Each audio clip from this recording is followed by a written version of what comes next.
All right, guys, thanks a lot for joining us here. Going to try to give you some insight into my process. Hopefully, it'll be something you find interesting. I do this by myself for 500 players a year, so obviously I get, a little stir crazy. So it's always, and I like trying to teach people some of the processes that I've learned from coaches and evaluators over the years. I appreciate you guys being here. So hopefully you'll learn a little something about this. Every player is a little bit different. Quarterbacks typically take longer, and Bryce Young is a very important quarterback in this. One of the things that I do is in the process is not just about tape study. It is going to be about finding out who the guy is. And so, to that point, I'll search a lot of different websites, get as much information as I can. I'll call a lot of times college coaches, personnel people, NFL personnel people, to get a feel for who a player is as a person. Is he mature? Is he a leader? Is he immature? Does he have character issues? How tough is he? A lot of times you find out really good information that, frankly, you can watch as much tape as you want to, but that kind of information is typically going to come from scouts who have the time to spend to find that information out. And it's important. It's important, especially at leadership positions. I want you to, this is one thing I want to get to with Bryce Young. If you can, Brandon, if you can go full screen on here. So here's some of the, we're going to go to draft comps. I use StatHead for this. And what I'm going to do here, you have to pay for this, but what I'm going to do is I'm going to go to quarterbacks, and I want to look for other NFL players at that position. I'm just going to go passing, we'll just say passing touchdowns is what it's going to search that. I'm going to go from the year 2000 to the year 2022, okay, over the last 22 years. And I want to look for people, we hear about Bryce Young's size. Is it a big deal? Well, I just want to bring this point up because there are NFL norms. So I'm going to go low end 5'10", high end 6 foot. I hear Bryce is going to check in somewhere between 5'10 and a half to 5'11", but we'll just make it easy. Anywhere between 5'10 and 6 foot. And then I'm going to go for weight. We'll go on the very low end because it's not going to matter at all. We'll go 180, but that's way lighter than anybody, and Bryce isn't 180. We'll go up to 200 pounds. And now I'm going to do a search over the last 22 years and see what comes up. And as you can see, Doug Flutie, Tim Rattay. Oh, no. These are individual. Okay. I want to get the combined seasons. So, and I do this on everybody, especially when I'm trying to find player comps. This is one of the ways I get to it. Doug Flutie, Tim Rattay, Thaddeus Lewis, Kellen Moore, Henry Burris. Games played, you have Flutie 42, Tim Rattay 40, and then it drops to, a low number. Oh, you also have Armani Edwards, but he wasn't a quarterback in the league. So Joe Hamilton. So as you see, it's uncharted water. For Bryce Young, from a size standpoint, this is uncharted water. So that's why I want to bring that up. I'm not saying it's the be-all, end-all. I'm just saying this is one of the conversations that will be had in NFL rooms. And the reason it will be had is because, and I'll show you the screen here, I'm just going to do this quick, but draft guideline sizes. For example, here at quarterbacks, you see this is a few years back, but the average was 6'03" and 3/8, and average weight was 223 pounds. Hand size, I have some of those for the different positions. So, he's going to fall well below that size. So that is a conversation. The question is obviously, how durable is he going to be? Now we'll get to film in a little bit, but this is some of the studying I'll do, and I have not looked at any of these. I just pulled them up. I like to go to players' social media pages. NFL teams do too. A lot of players tell on themselves, but a lot of them, by the time they're going to go pro, they start to scrub their pages. The people with agencies have people who will go through all your social media, and anything that looks a little suspect, they will get rid of it. And Bryce is a pretty polished dude, so I don't think you're going to find anything there. So That's fine. I'm not going to go through Twitter. I don't even know if he has a Twitter. I'll go through every bit of the profile. With Bryce Young, there's not a lot that I'm going to find out. I don't care about individual games necessarily. I like to really look for what they were in high school and see what kind of information I can find. You know, he won a state championship in 2018, so he's got a title on the collegiate level, so I'm going to make note of this. He's got a title on the collegiate and high school levels. Could start to build a case that he's a winner. So you want to put that out there. I'm looking for any injuries in high school. Sometime I'll even there's injury. The upper body injury, that was this year. Wasn't it? Yeah, that was this year when he was hurt this year. And that's it. So no other times with the word. Let me check the word missed. Did he miss any time?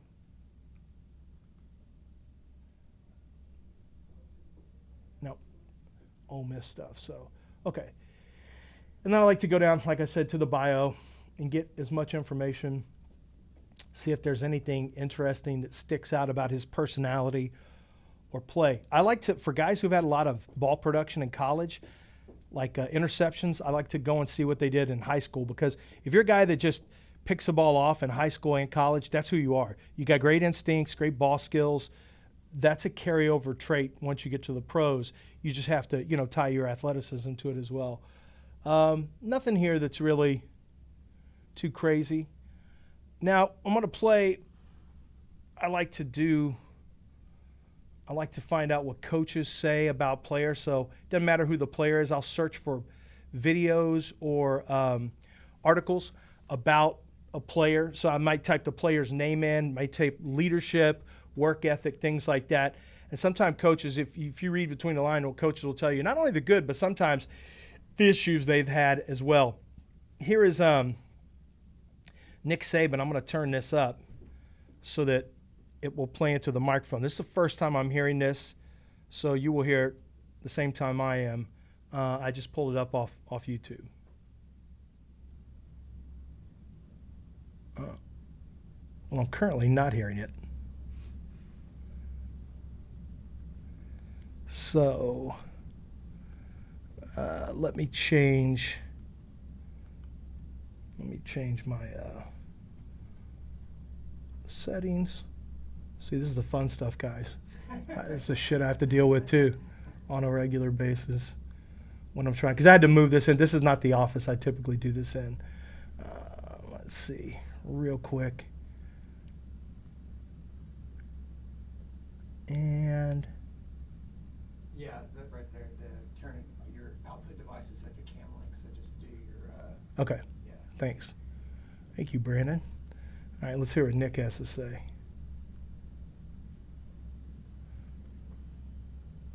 Oh no. No, I got it. I'd like to say something. Can I say something? Absolutely. These two guys that are sitting up here, they're not defined by one game. These guys played great for us all year. They're great competitors. They were great leaders on this team, and they contributed tremendously to the success of this team. And we would not be here without them.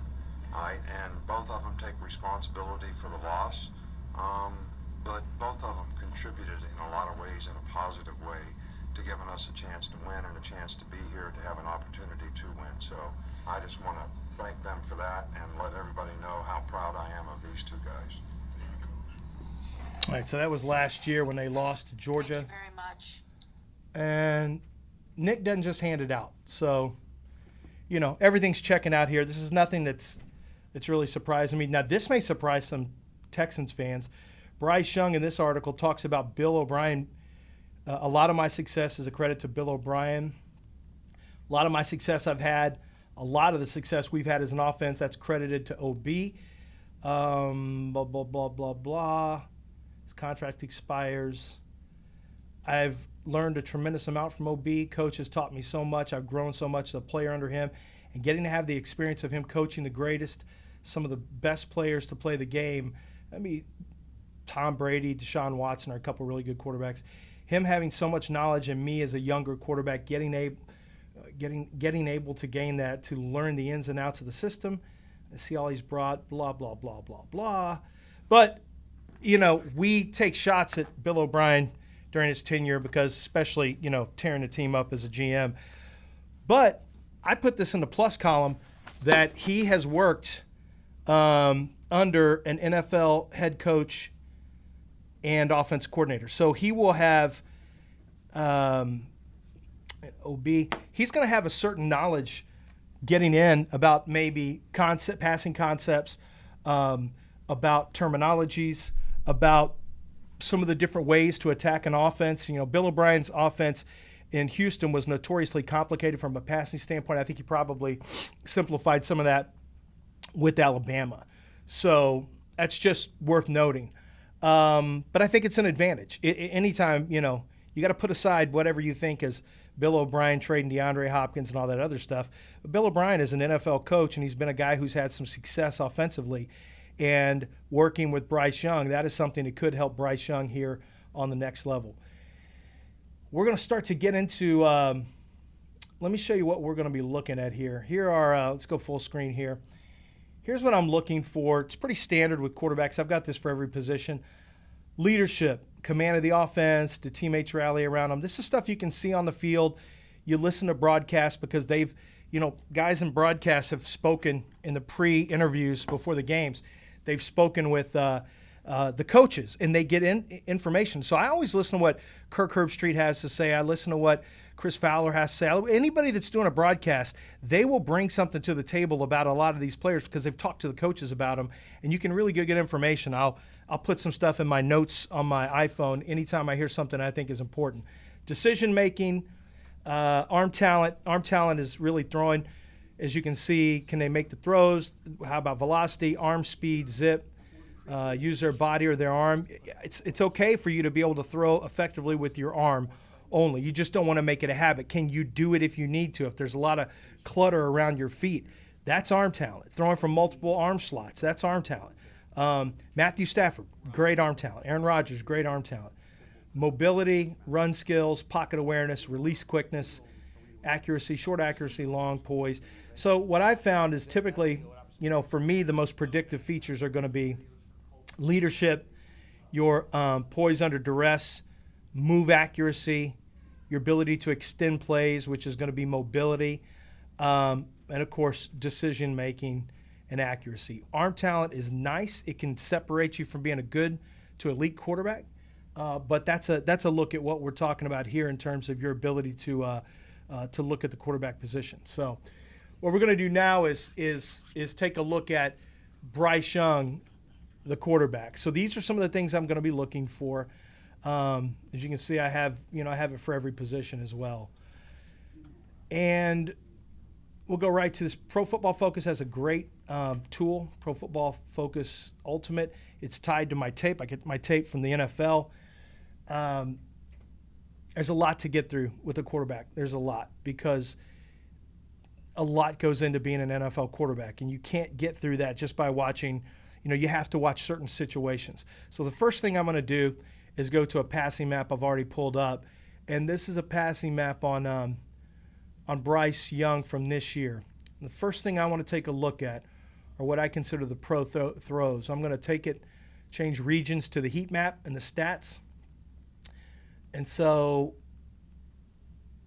I'm looking for any, this is a little bit of a concern here, 4 for 15, but he's 10 for 19 on this side. Is there a certain receiver on this side that causes that? Intermediate throws is an important feature, but as you can see, this is a little bit of I'm just looking at the numbers, but we're going to take a look at this. Outside the numbers, look at his accuracy. It's not great outside the numbers on intermediate throws. So what we're going to do now is just look at those very specifically. So the numbers pop up here a little bit. I'm going to look at deep accuracy as well, but I want to see what's going on with this because sometimes the numbers, you have to look. There's mitigating factors. It could be pressure in his face. He could be throwing the ball away, whatever the case may be. We're going to look at these drop back passes. There's some games that I have to – hold on a second. Let me get to my NFL vision, which is awesome. And then, as you can see, I use Xbox controller. The Xbox controllers, yeah. So the NFL actually created this system, and they use an Xbox controller. I grew up playing games, and so it's very intuitive. It's just really easy for me to get through, and it's what I prefer. Let's take a look at the tape here, and take a look. This is considered an intermediate throw. It's really short, so I don't know why it's intermediate. It must be deep end zone.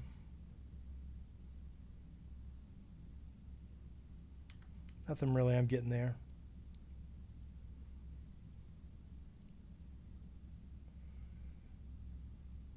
Yeah, it wasn't going to be completed. It's Utah State, so it does matter who you're playing against, but a throw is a throw.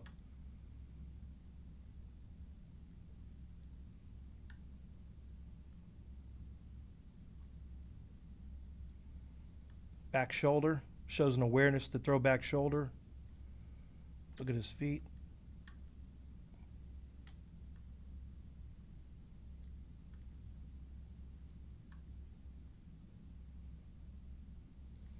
A little off target. First game of the year.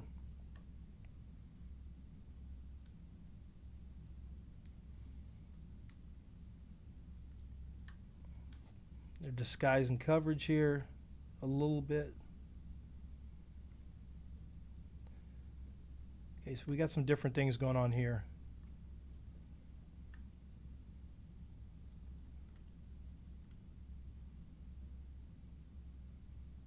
Try to get a sense of how he's reading this. So he wants to throw there to Gibbs. Gibbs slips. That's going to be his throw. So he has to reset.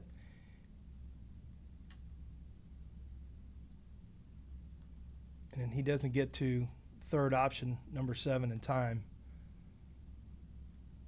Although I still would have probably cut it loose. All right, let's take a look at some other things here.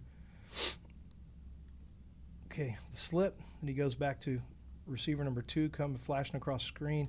He sees 7, but I think he has to drop his eyes because there's some interior pressure. I like that, obviously. We know he's elusive inside the pocket. Okay, we're going to watch for this now. So he doesn't get back. There's no reason not to get back to platform, as close to platform as possible. And so we want to watch to see if this becomes an issue for him later in the tape because you see accuracy there. So I want to write that down. Platform, off, movement, and pocket. It doesn't mean it's going to necessarily be a negative, but I have to keep watching it. If there's any questions, I don't know, can you get to questions? Yep. Sure Okay. can. If there's any questions, you can. We've had a few questions about comps and Player comps? Yeah, and Drew Brees' name has come up a few times. For People were interested in your comparison to Brees too. I think that's I don't think that's a bad comp. I mean, Brees, they said Brees was, I talked to a team the other day, said Brees was 220 coming into NFL, and then he got down to about 210, 211. So that's still a lot bigger. I think he's going to be about 15 pounds heavier than Bryce Young. That gives you an idea of how slight Bryce is, and Drew Brees was not a big guy. He was 6'1", if I remember correctly. Bryce is going to be under 6. But, we already know that. So once we get past the size thing, let's talk about comps of Drew Brees. I think that Brees, one of the things that made Brees a good quarterback was his football personality on the field, his leadership, but also his ability to deliver an accurate throw on time.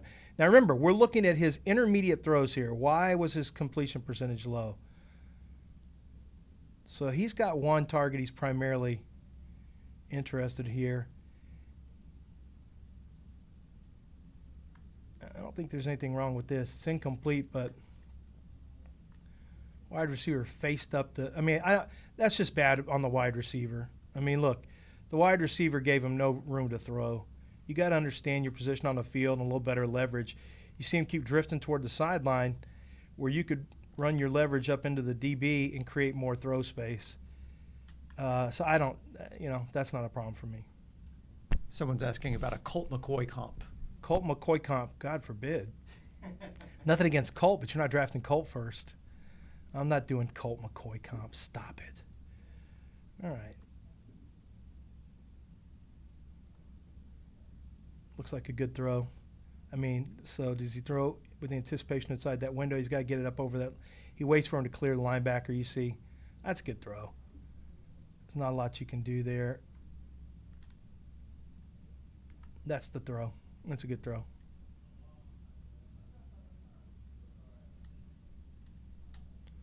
He's got a little pat mechanism for his timing.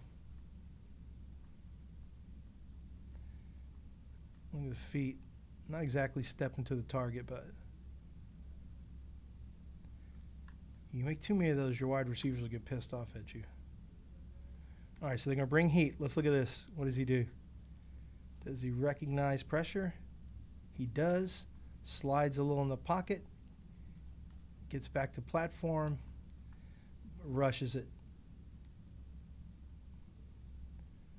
Rushed it a little bit. That's a touchdown if it's not rushed. Longhorn game.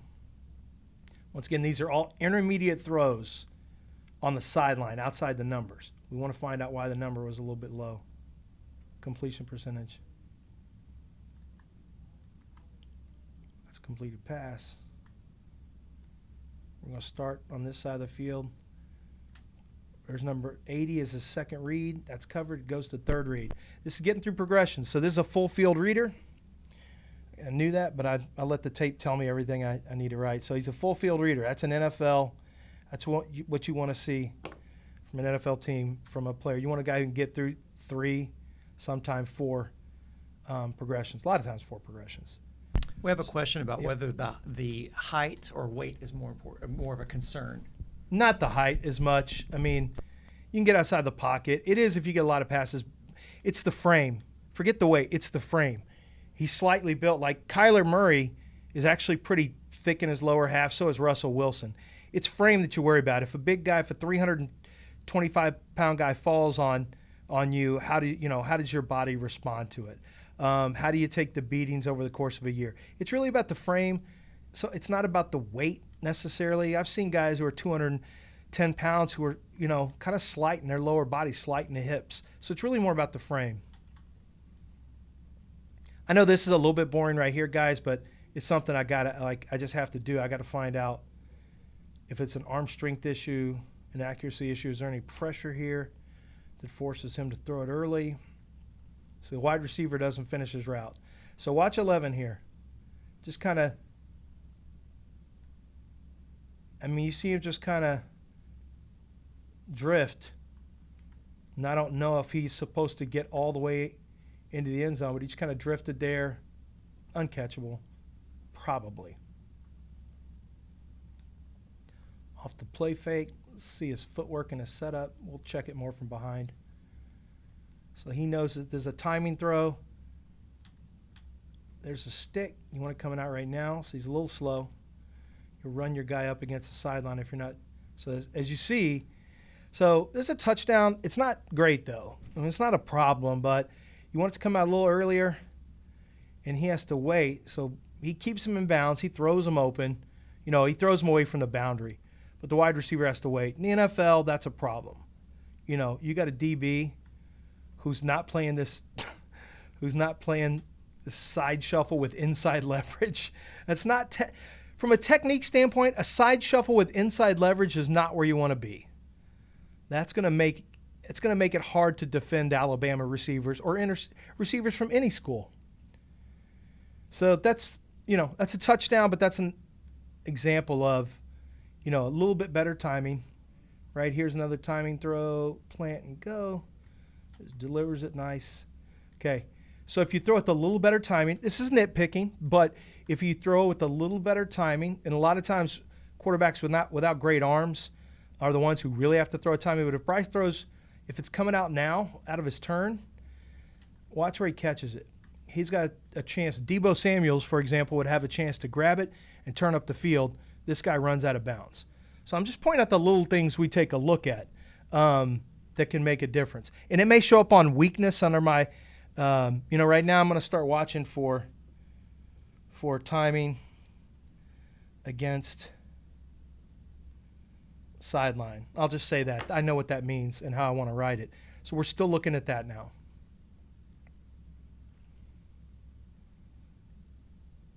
This is a one-man route he's looking at here. He's keeping safety. All right, that's good timing there. This is really good timing. As you can see, he's going to make a call. I think he recognizes there's pressure coming, which is why he's going to expedite his process. I like seeing that. They're there to pick it up. You got hat on hat. That's not a problem. Although it's not great pass pro there by the running back. He knows where he's going, gets it out with good timing. Here's a touchdown. Let's see what this looks like. Waits for it to clear so the other corner can't jump it. You want to make sure the other corner, I don't know if he even read him, but you want to make sure the other corner, the outside corner, doesn't see it. And since he's face guarding him, he's not going to see Bryce. So I'm looking for accuracy, looking for touch. I saw both. All right, I haven't seen arm strength issues. Just a couple little timing things so far. We'll keep at it. Play action, two-man route. Being held up at the top. They will maul. College lets cornerbacks maul wide receivers. The officials. Really nobody open here. I mean, you could throw it to the open space, though, but not with pressure. Larry asks, do you have a arm strength comp? Arm strength, I don't know yet. I don't really care about comping it. I just want to know if it's good enough, honestly. So right here, this tells a lot, too, this angle. He knows where he wants to go at the ball, and he's like, uh-oh. And here comes Drew Sanders, who's a monster, by the way. Came from Alabama. And right here, a little bit of a wobbler. Oh, good catch. So there's an incompletion, not on Bryce. So right now, I'm not seeing anything to really worry me too much. I mean, I just have to check into the numbers.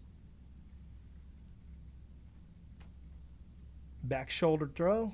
Looks like good placement here. Wide receivers are not great. This is Brooks again. The guy let drop the last one.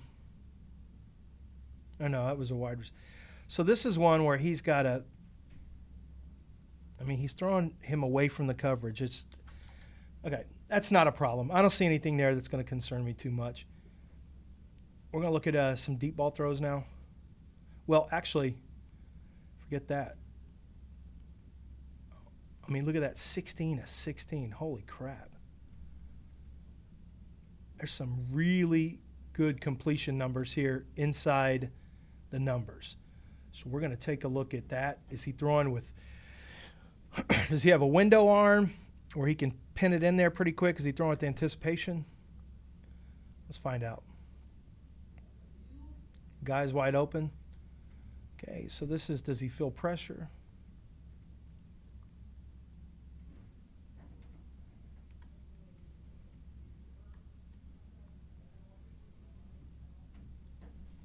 Okay, there's not automatic panic. He sees it, and he's going to still look at the field. So I like that because he knows he can – he's not really worried. He knows he can get rid of this guy when he needs to. So right now, I'm writing pocket mobility to manipulate rush / pocket. So I may turn that into mobility to manipulate the pocket. That's what he's doing here. Right there, that little move right there. This is a little bait move. He knew where he was going, back inside the pocket. But then guys get turned loose. So he can't run. Turns. Squares his feet a little bit. And that's an arm talent throw. Yeah, that's an arm talent throw, ladies and gentlemen. Off platform, 3/4 angle, upper body throw with accuracy.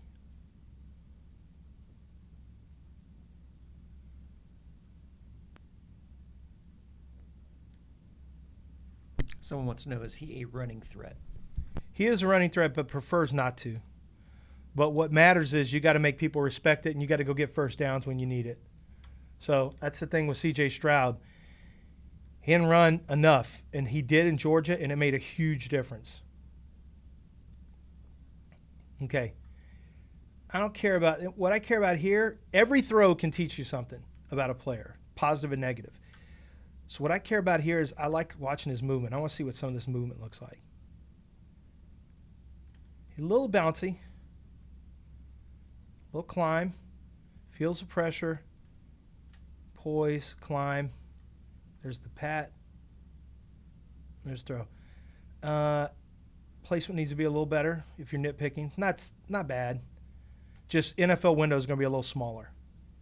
That may be a contested throw on the next level because this is Utah State. What's timing look like? He looks. So right here, I like this. He looks out.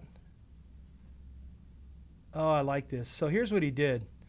Right here, you see that linebacker is in the where his throwing lane is going to be. So what Bryce is going to do is he knows this is going to be open. You're going to have a little shell defense here. He knows this little comeback is going to be wide open, but there's a linebacker in his throwing lane. So look at him looking him off. He looks over there and gets a little bit of movement. Smart. Let you see it from behind. This is why you got to watch all 22. It'll show you little things like this. So watch him. He looks this way. It's very exaggerated too. Like turns his whole body. And all he's doing is moving that. That's all he wanted to do was move that linebacker out of the way. Smart ass quarterback. It's command. So we're going to look at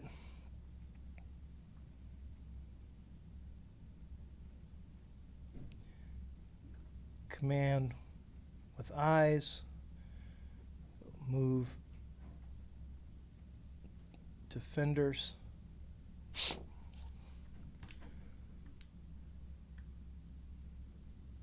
Okay, I'm tired of watching Utah State. Let's go to Texas. This game was a little rough for Bryce at times. There was not a lot of help from receivers, but what was great about it is he played really well in the fourth quarter.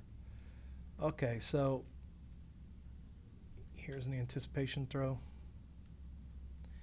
Anticipatory throws, huge in pro football. So this is an understanding of his offense. He knows where he wants to go with the football here. He may be looking at the linebacker here. As you're going to see, number 13 is going to take that inside route. And once that happens, he knows it's cleared, that this is cleared out. He's got Jamar Gibbs, number 1, or he's got Prentice. Okay. Now, he's a little, I don't know, a quarterback coach may not love this. And the quarterback, like, it's a little unusual, but I think this is his rhythm mechanism. Because you see he goes straight up and then out, plant, and throw. Now, I'm not a quarterback. I'm not trying to be a quarterback coach. I'm not trying to read concepts. Some people try to get too far into the X's and O's. You want to find out, what we're trying to find out is, what does a guy have the ability to do, okay? We want to see what a player has the ability to do and is unable to do. And so what I want to look for is, I'm not trying to coach him. I want to see, does he have accuracy, placement, timing, poise, arm talent, enough velocity? These are things I'm looking for. So don't get too caught up. If you're an evaluator, it's great if you've been a coach because you can recognize certain things, but don't try to be a coach because certain areas are going to be worked on with coaches, and certain concepts in college may not be seen again on the pro level. So you can't lean too far into how successful someone is. That's one of the issues with Ohio State quarterbacks. Can they operate outside that concept? I think that's a fair question, and Stroud's got to try to answer it this year, and Fields is still trying to answer it. Like that.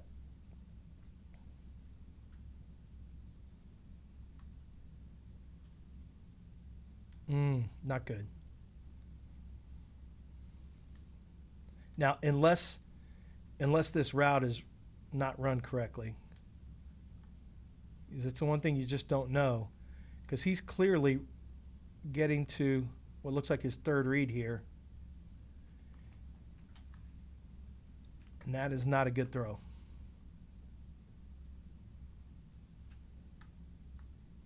One, two. Okay.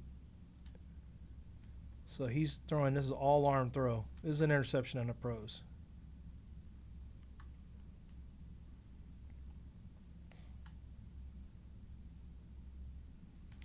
Another arm throw because, so we're going to find out. Is this on him? What do we need to know about this?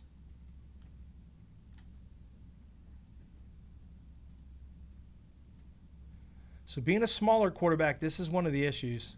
It may seem like a small deal, but he's not able. A taller quarterback has a taller release point and can throw that down. He's got to throw it up a little bit so it sails over his target.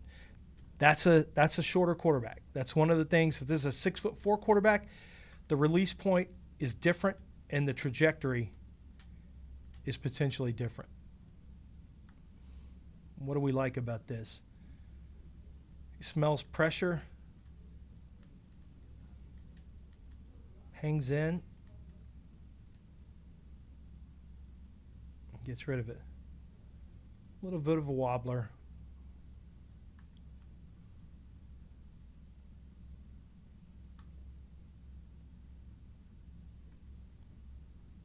That's the same play we saw earlier. Well, a little bit different. Two slants.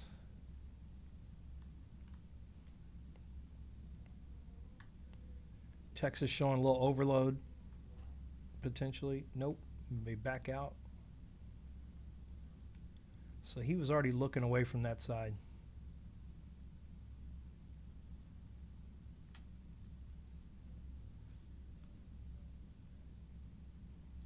Okay, there's that little bounce again.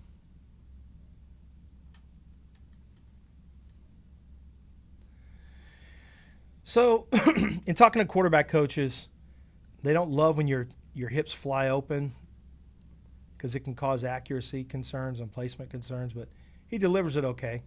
So I might make mention of it, but unless I see bad accuracy issues, I'm not going to kill him for it. All right, where are we going with this? This is the hardest. So you got the whip route right there. Throw it.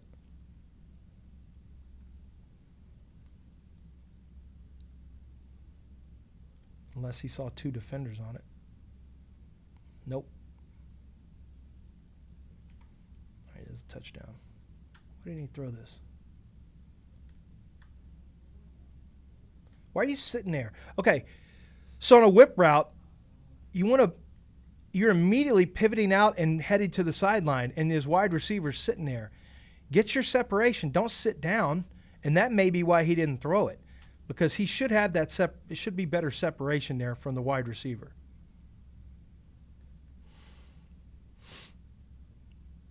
Okay. So he's sensing a little bit more pressure than is actually there. But it certainly develops quickly. And there's a mugged up defender who's going to start attacking, trying to keep him in the pocket. He sees it. Now, how does he get to it? How does he get to this throw? What does this tell us? Gets hips around enough.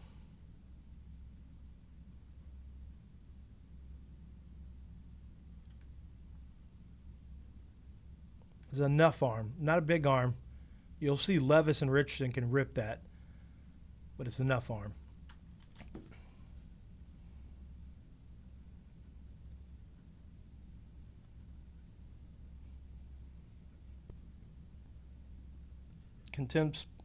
Extends plays and continues to probe.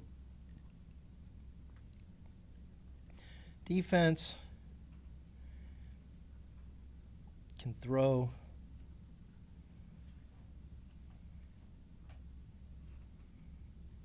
Scramble.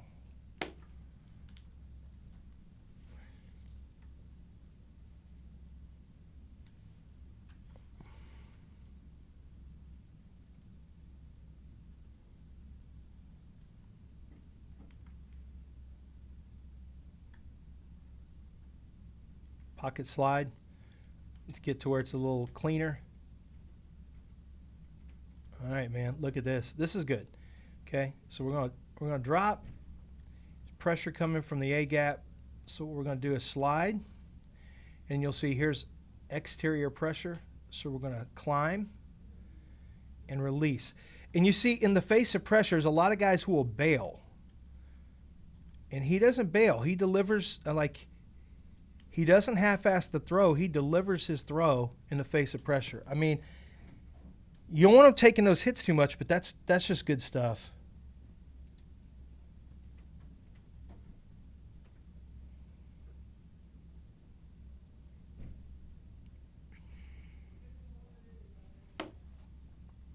We're trying to build, once again, we're building a physical profile, an intelligence / decision-making profile, an athletic profile. These are some of the things. We're right now just looking at why is he so successful between the hash, in between the numbers. And it's, right now I'm seeing what I hope to see, which is timing and anticipation.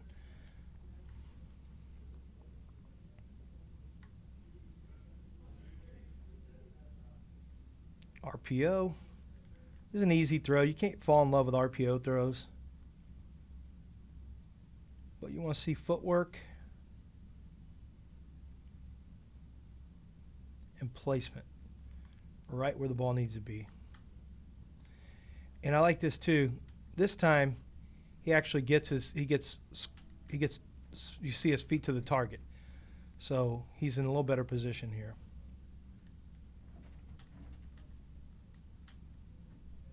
Makes him break stride a little bit. Don't want that to keep being the case. All right. Zone coverage, is there any reason he's taking this long? 7's out of the picture. There's some question about the bouncing. Is that a timing mechanism for him? Yeah, it looks like it's timing. It looks like that's his rhythm. Pop, pop, the same way that the ball pat is a mechanism. So I don't know if a quarterback coach, if it would bother them, as long as he gets his feet to where the angle's supposed to be. You know, pitchers have it, like, I'm not as worried about it. Yeah, sorry about that. Here, we can get it even closer. Okay, so that safety is going to gobble up that in-breaking route, so that's not a throw you want to make, so he doesn't make it. That's a small window, and I think he's looking at that window up at the 5-yard line. That's why the linebacker's kind of drifting over there. That's why he – so what he's showing me right now, I got to try to see it from this angle. It's a little harder, but I know where the receivers are. So here's the in-breaking route coming. So right now he's looking at that window, at that 5-yard line throw, and he's like, What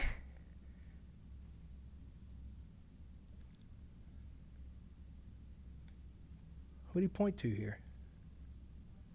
Let's go back and look at this. Okay, I know it's Louisiana Monroe, but we're still looking for telltale signs. And this is him.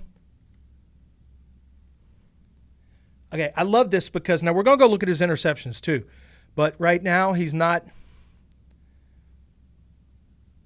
careful versus lurkers in zone is what I'm going to write in my notes. Because that's an interception for Jameis Winston, for example. He was notorious for thinking, I'll just throw it in here. And Bryce isn't doing it. And he's worried about the safety there. So he's like, well, shit. What am I going to do? And now, right there, he points to that receiver. Go there. And delivers. Good stuff. I'm not going to watch all of them. I'm seeing what I need to see right now. And this is good time. Watch this. Plant, turn, release, in stride.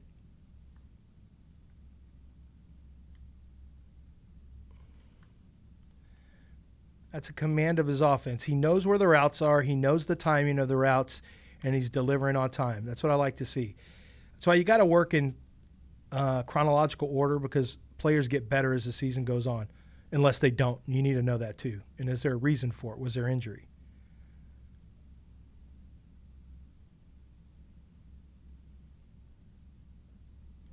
I mean, that's easy throw. Don't care about that. Is there any questions? If anyone has any questions, evaluation questions. Okay. So he gets to this a little late, but I don't really care about that. What I care about is extend and find. So one of the things that I'm liking about Bryce Young, just in the little time that we're watching him, Okay, there's the pocket slide, but he's still looking to work from platform. And when he leaves, he's still going to look to deliver, gets the hips turned, delivers with accuracy. That's a check. Let's get to tougher competition. Is Bryce's decision-making his best trait? Well, we'll find out. Is Bryce's decision-making his best trait? I don't know. I'm finding out right now. I haven't looked at Bryce Young on tape. I wait until I got the tape I need, and I eat it all because I don't like to presuppose my filters. I mean, I've watched games on TV, obviously, and I have watched Cam Lotu, so I watch Bryce throw. I've watched offensive linemen protect him, but I'm not hyper-focusing on him because I want to keep my confirmation bias out of this and be as open-minded as possible. Felipe wants to know, do you like him better than Tua coming out? Do I like him better than Tua? We'll find out. I'm finding all this out. I don't know. You're asking me questions that I'm trying to find out right now. I'll know after I'm done. I gave Tua a 6.7 grade.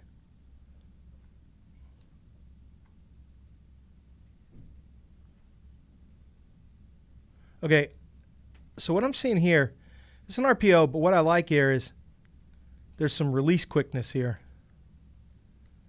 And as soon as that breaks open, now this is intercepted, but it's also because, watch the hold right here. Slowing down. You see that? That's not on Bryce. That's a step slow. That's a catch. Watch how quick this comes out. That's not a big elongated throw. Release. Now, I'll double check all these, but this is going to be the same. Release is compact. And on time, I'll figure out what clever wording I want to use for that.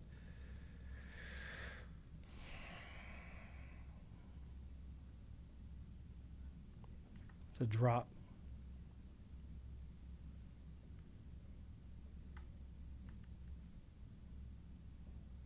Perfect. When people say he didn't have a real good, now this is the shootout against Tennessee, but his receivers are not typical Alabama receivers. Okay, so what happens here, so here's what I'm just seeing here. Pre-snap, and they're trying to, little gamesmanship, also trying to disguise what they're going to do here. And as soon as he recognizes,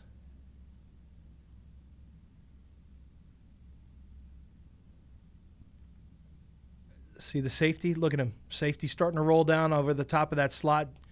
Gibbs is out, so now he knows it's man. So now we know it's probably man. At least that's what they're showing. But it might – oh, you know what? This may be a disguised coverage. Oh, it is. Pretty clever. So they disguised the coverage. They want to make it look like man to Bryce. So they're coming off this edge. They're bringing the slot. They want him looking to the right. He looks left.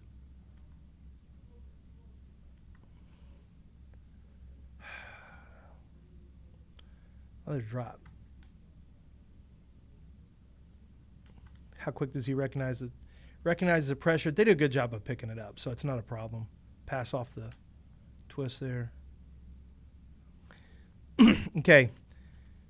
Can he throw when there's traffic near his feet? That's also arm talent. And one of the things we're seeing is he can. And this open stance where he throws from it, why it's not bothering me is because he's diming it. He just has receivers who are dropping it. He can throw like that. That's arm talent. So, I mean, I'm seeing arm talent. Reed asks, does his lower half footwork worry you during this initial watch? Okay, does the lower half footwork worry me during the initial watch? It's something I'm going to make note of. Yeah, as a matter of fact, I need to write it down. It's already in my head.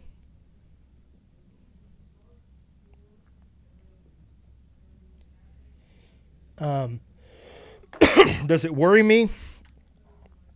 It's something I'm going to make note of because what happens is it can lead to sailing the ball. It can lead to inaccuracies with placement. These are a little bigger windows he's throwing into than he's going to have in the pros. So the better your footwork, the better your technique, the better your fundamentals, the better your accuracy. It's one of the issues Richardson and Levis have.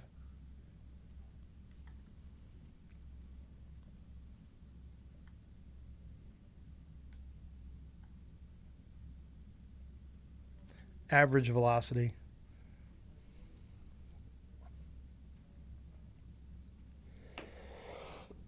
Which I already knew.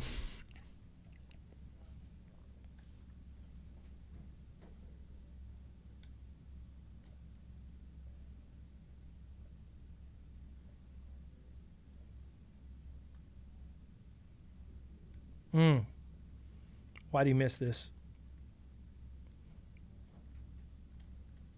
Top of the screen.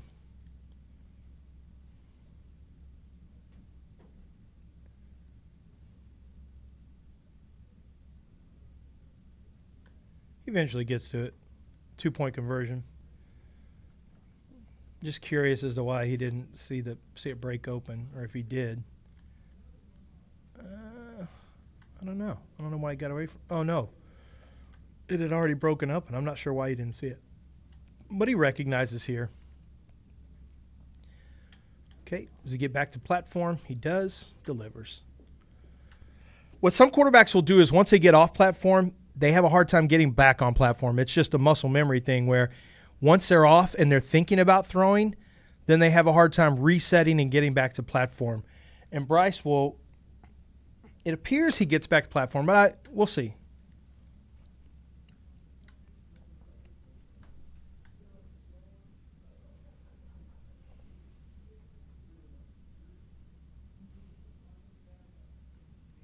Play extender.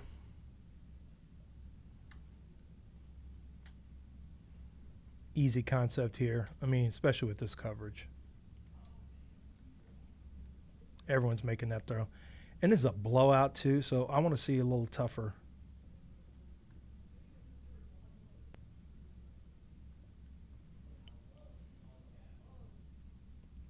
We've had at least one request to sometime during the video if you cover how you come about calculating your grade, your draft grade. For Okay.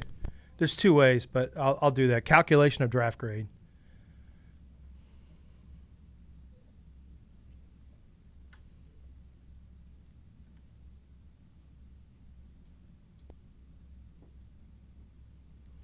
I mean, I like this. Look at him slide left. I'm not sure why he's sliding left here. He feels like he has pressure unless he's just trying to get to a passing lane. But watch this. Once again, moving left. And, you know, it's not he doesn't look like he didn't throw the trick shots that Aaron Rodgers or Zach Wilson or whatever. But I just want to know, I mean, is it accurate? Is it accurate and is it fast enough? Easy throw. All right, I see what I need to see there on the intermediate throws. Take a couple quick looks. I'm looking for deep ball accuracy now. That's one of the things we're looking at. We'll give them all a quick gander. I won't make you wait as long on this. I appreciate you guys hanging in. You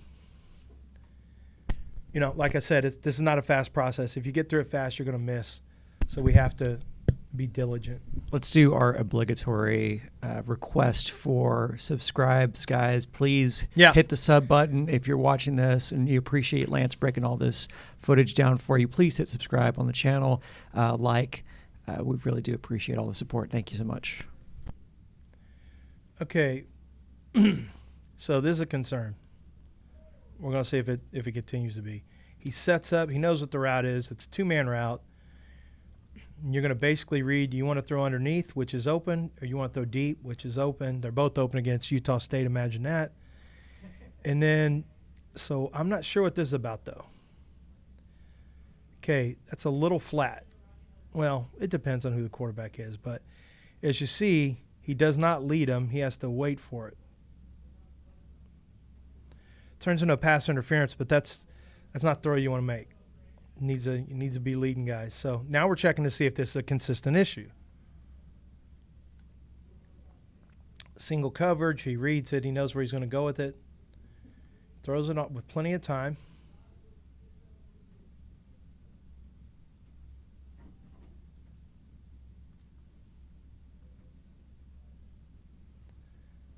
Maybe a little more trajectory. So we're going to start looking for that. So you put enough air under it. Rolls away. He sees the pressure, rolls away from it. He's trying to get back on platform before he delivers deep ball. Can't blame him for that. Pressure in the face.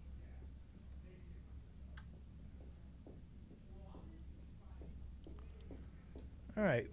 Just out of curiosity, did you miss an opportunity here with Lotu?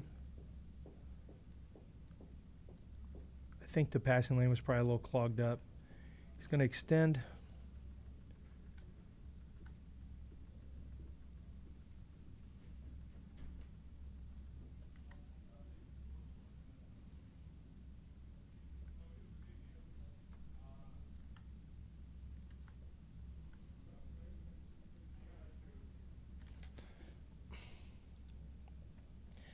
Sets up defenders to miss,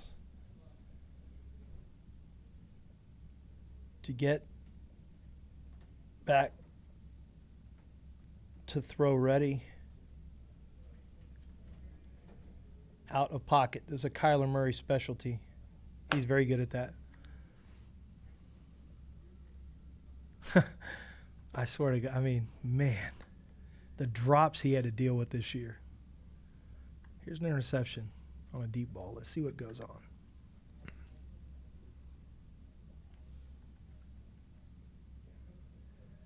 Deep, by the way, deep is 20 plus, so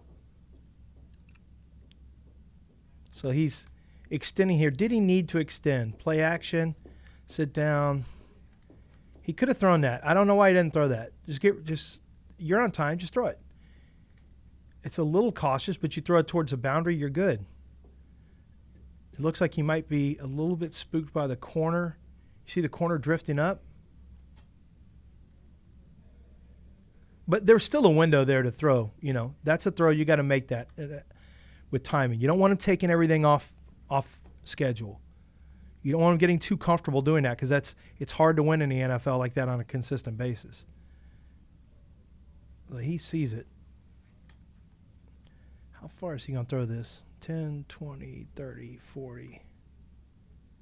Oh, man. So this is the second one he's underthrown.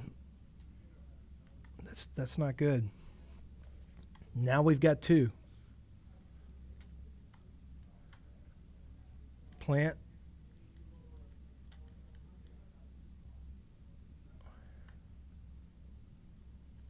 Okay.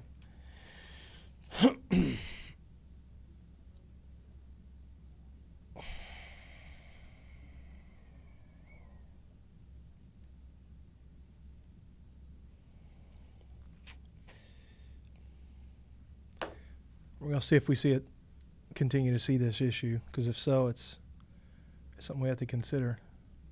All right, this will be a good one. Now, is he throwing it on time also? Because if you're trying to throw to Jalen Hyatt, for example, man, that ball has to come out because he's so fast. So he's throwing right here. So really could come out a step sooner. Right there at that stem, he could be getting rid of it. I know it's a little nitpicky, but let's see if it becomes an issue at all. Miss a wide open touchdown.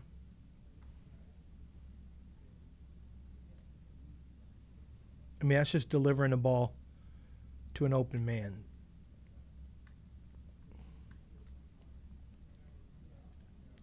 So you feel like you have to so if his arm is not natural in terms of having deep arm strength, he has to really muscle it. It can have an impact on. I mean, it's not terrible. It still's got to be a touchdown.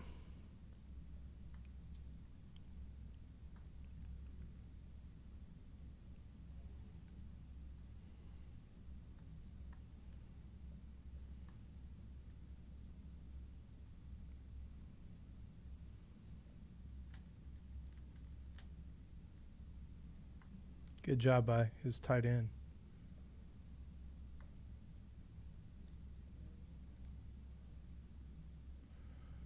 Where do you want to go? Where do you want to go with it? Try to put yourself in the eyes of the, even if you don't know what the progressions are, you can usually tell by the way they move their heads. You don't have to know the route concepts, all that stuff. I mean, just put yourself in the eyes of the quarterback. When he's looking there, okay, guys, beat, throw it. They're just small delays. You like seeing him process it a little quicker because you see, put him right up at, like right here when he sees it, get rid of it. Or you put him right up against the boundary if you don't have a big enough arm. That's 1 foot in. That's an incomplete pass in the NFL.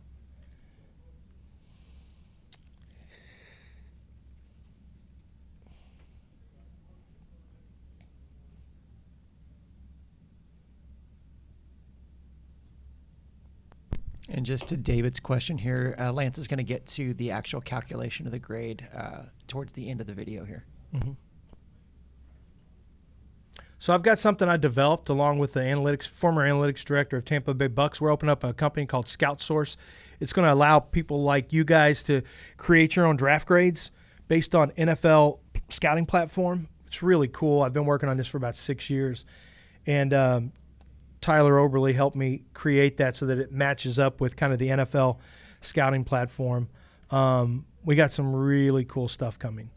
And so I do this. I eyeball the grade based on my grading scale and based on the grades I've given other players. I mean, I've graded, it'll be 5,000 players when this is all done after the year. So, you know, I'll put a number. I use like a 7.0 is like, you know, Pro Bowl caliber talent.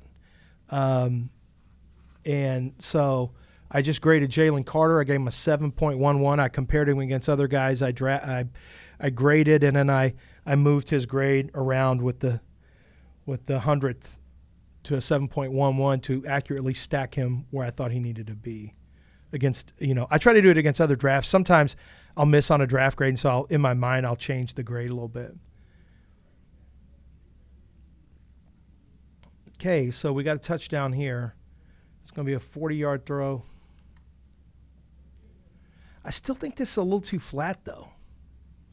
I mean, you see how there's just not as much landing room. This is just he needs to get a little more air under the ball.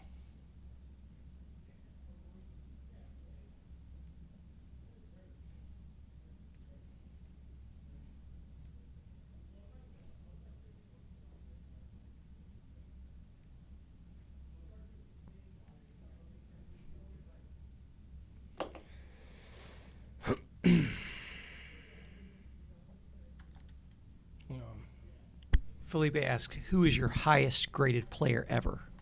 Well, I changed grading scale, so it's hard for me to say. It's going to be either it'll be like, I'll give you 5. Myles Garrett, Trevor Lawrence, Saquon, Quentin Nelson. Those are the ones that come to mind right away. I had a pretty good grade on Laramie Tunsil, too.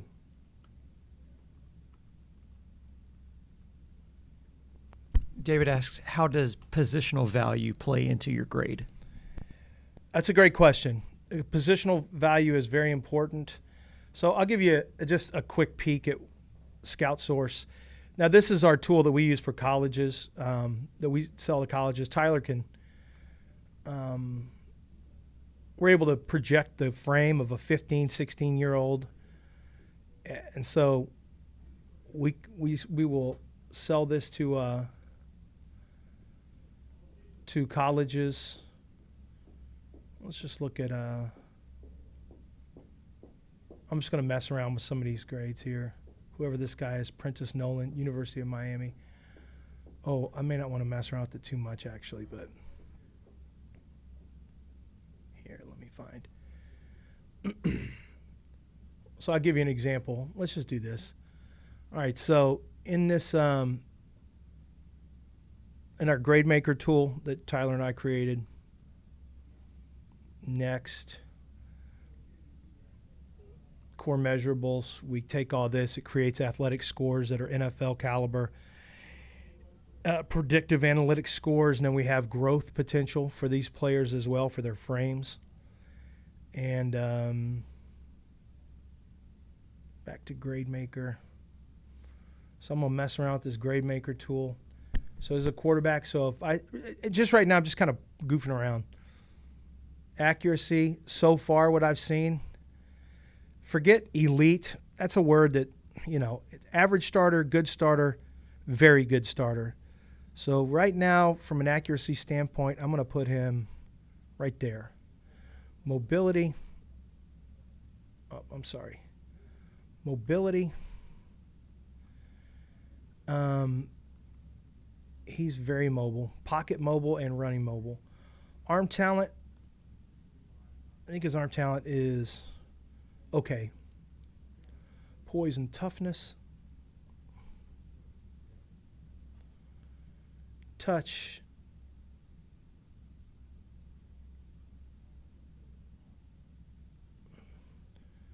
Decision making so far. Now we're going to look at the interceptions, so we'll find out a little bit more. And for example, just messing around, okay, is he a Mr. Accuracy, a dual threat, or a big arm? I would say we're going to call him dual threat, but he's really more of a, I'm going to go pocket passer. We'll go accuracy. We have different grading algorithms for this. So this grade would come out to a 6.87, which is honestly about what I'm seeing up to this point. So one of the things I'm really glad is I think Tyler has really created a cool. And so can you guys imagine you'll have your own big boards available where, hold on a second, you'll have your own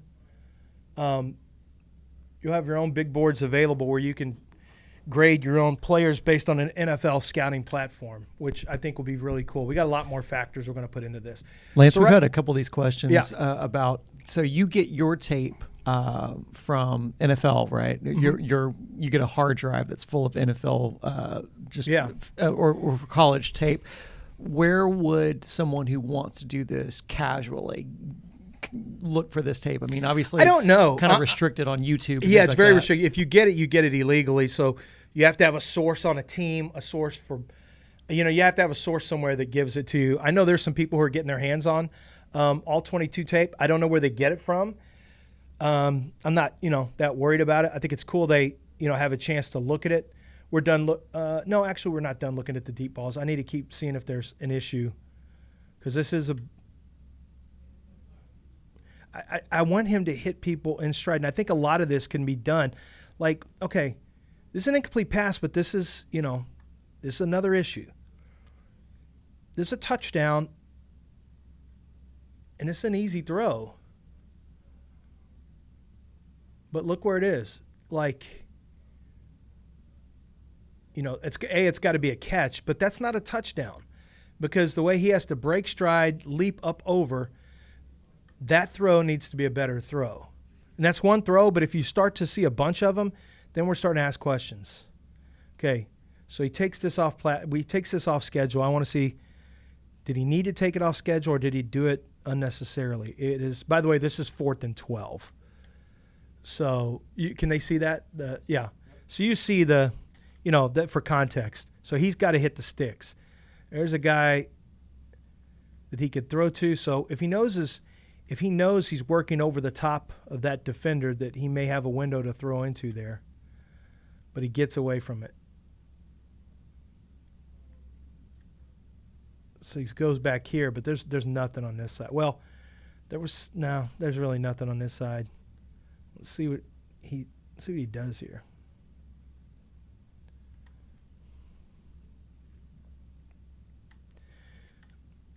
See, Alabama keeps it real tight, so you can't really see the rest of the field. They do a good job of getting, if you want offensive line tape, they're pretty good.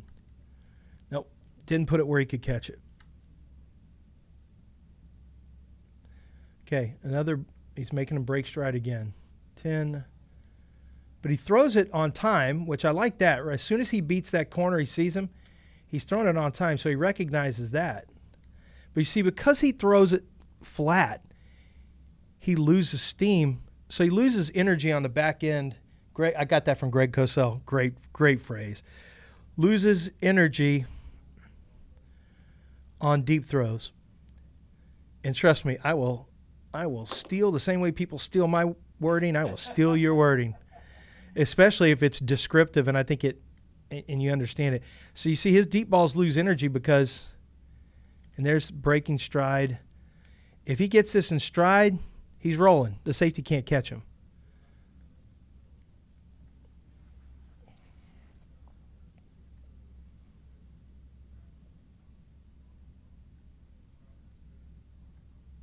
Okay, the safety sees his eyes. Look.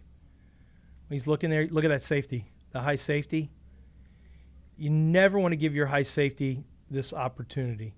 And I'm not sure why he's throwing to this because it's off coverage. You see the safety running over there. Why don't you just hang on to it? Why don't you pump it and throw in the middle? That's really, if you're manipulating defense, you pump, throw in the middle. Right now, you're just throwing into some trouble. Didn't love that decision.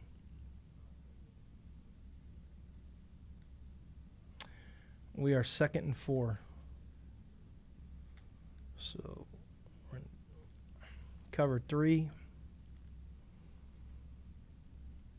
So unfortunately, you have a couple routes in the same area. So he's waiting for some clearance. Okay, that's good. Now he could have thrown that one to the second receiver over the top. You see his feet. He decided not to, but you know, the protection's good. No reason to rush it. Okay, now this looks labored. Look how much he has to get the lower body into this field side throw.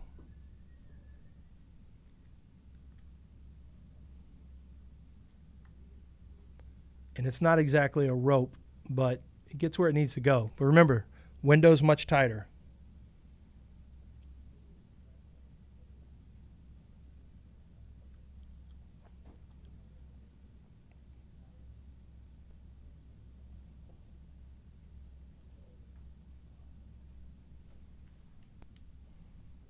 Otis asks if any of these underthrows, I guess, could be accounted for by a sprained shoulder that I guess he was playing through. Could be. That's a good point. And that's one of the things I'll go back and I'll go ask questions about. Although that game, I don't think so. No, not in that game. He got hurt. Was it Tennessee? No, it's later in the year. So this would not be the game where it would be a concern. But I'll double check with team sources and find out about which games he was injured in. I mean, I know when he got the upper body injury, didn't play against A&M, for example. See, I'm just not seeing him hit guys in stride on the deep balls, and he's throwing on time. I mean, that's not a problem. You see, coming at it right there, you're going to break off the route, and he's getting it out right now. That's good timing. But you just want to lead him to water, and he's just got to slow down just a little bit. And, you know, I mean, it's not a killer, but it's one of those things where there's other quarterbacks who do it, and he's not necessarily one of them. It's all right. I mean, you know, looking at it close up, it's not bad. It's still a completion. And it's still accurate. Climb the pocket. So he feels edge pressure, climbs the pocket, continues to scan, continues to stay throw ready, cuts it loose. Yeah, that's a good throw. That's a really good. So what you love about this, so far, and we're going to look at some throws where he's pressured, but so far he feels edge pressure. And when he climbs, he's not looking to avoid the pocket and run, right? Now, that's fine if he does. Lamar Jackson will take off running. There are quarterbacks who will take off running. Bryce is not that guy. He'll move up, but he's still looking to beat you with his arm, and that's what teams are going to really like about him. Little three-quarter delivery, throws off the front foot. Now I want to check distance on this again. How far did he throw this?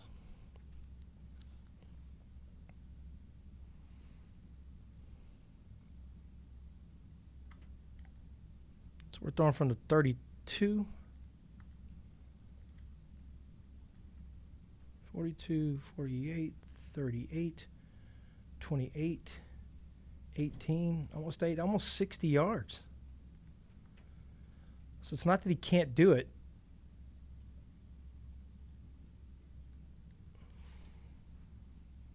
That's good distance.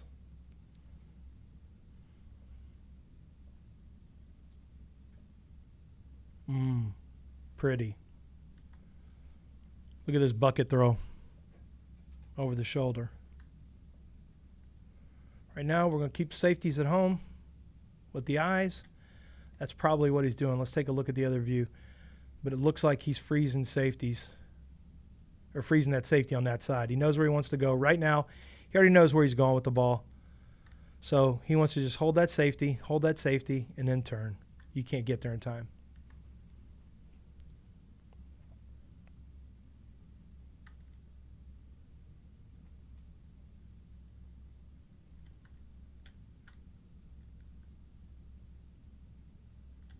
Beautiful placement.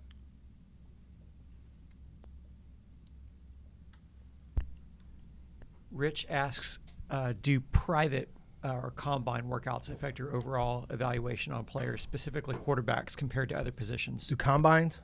Yeah. I may not pay attention to them. It'll make a little bit of difference in how I stack quarterbacks, maybe. It's not going to change my grade drastically for a quarterback, though. I already see who you are on tape. But maybe how I stack them up. You know, sometimes you see guys in person or you watch them throw, and it's like, woo. Is this a great throw or is it a great catch? I know this. One thing we've seen consistently is he does not care if pressure's in his face. Pretty good throw.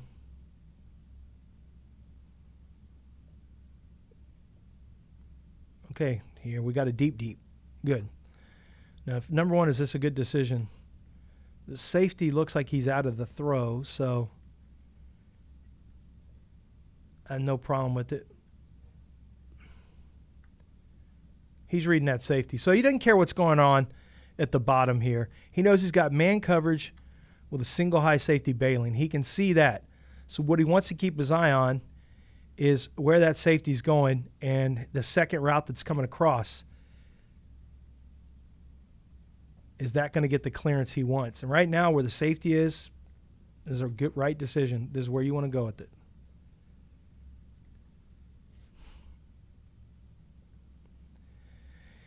Yeah, it's just not, once again, let's see, that's a throw of 10, 20, 30, 45 yards, and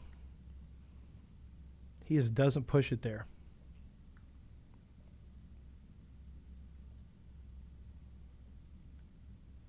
I mean, if you're going to wait that long, man, you got to push. You got to have a little rocket to get it there a lot quicker.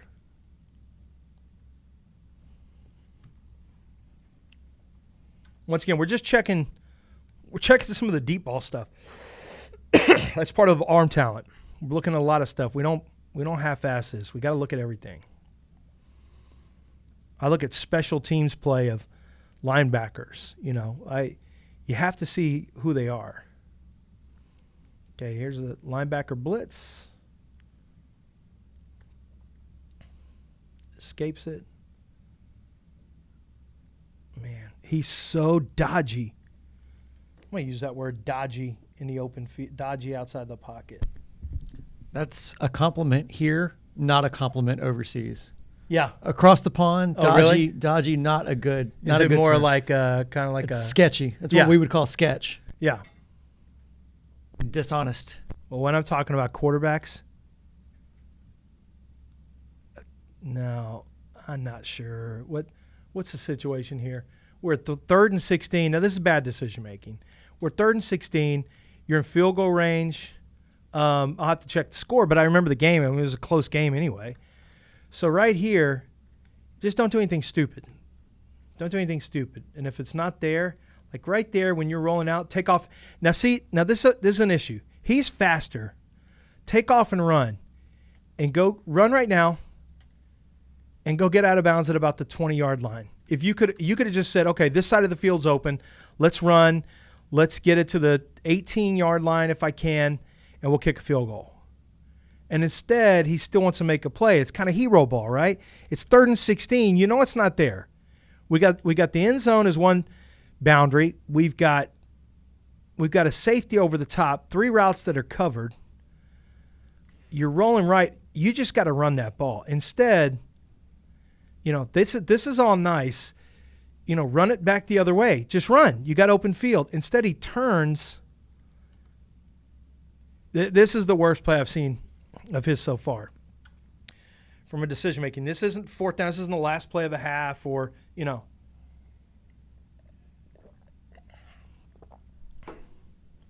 You're outside, keep running. You got a convoy in front of you. Instead, he stops, looks into pressure, and literally just throws it up for grabs. That's a bad play. You don't want to see too many of those.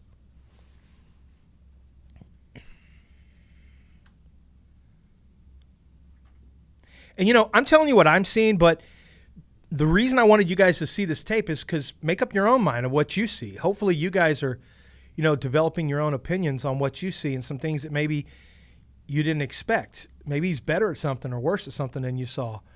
Right here, we're 1st and 10. Read the coverage. Here's Cam Latu is open.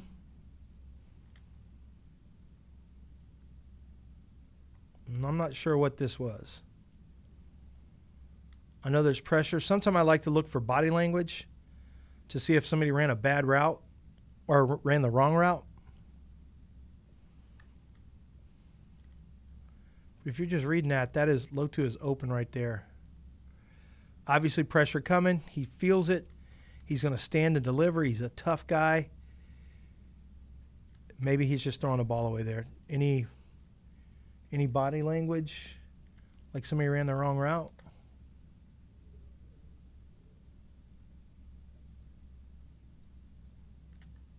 No.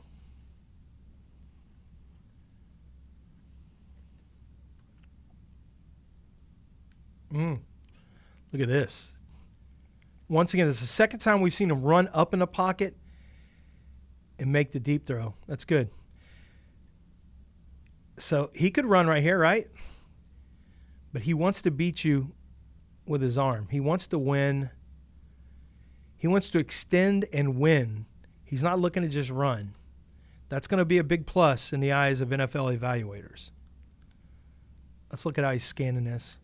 1, 2, back to 1. Hold on, let me see who's the 1? So he's looking at the running back. There's something in the flat. He's not going to throw there. He goes back tight end. It's not there. Looks back at 20. Instead of running, he sees it open. So when did he see this open up? Let's see if we can tell. I want to see if that means he's just processing quickly. He's going to take off running. Looks up. Oh, there it is. Okay.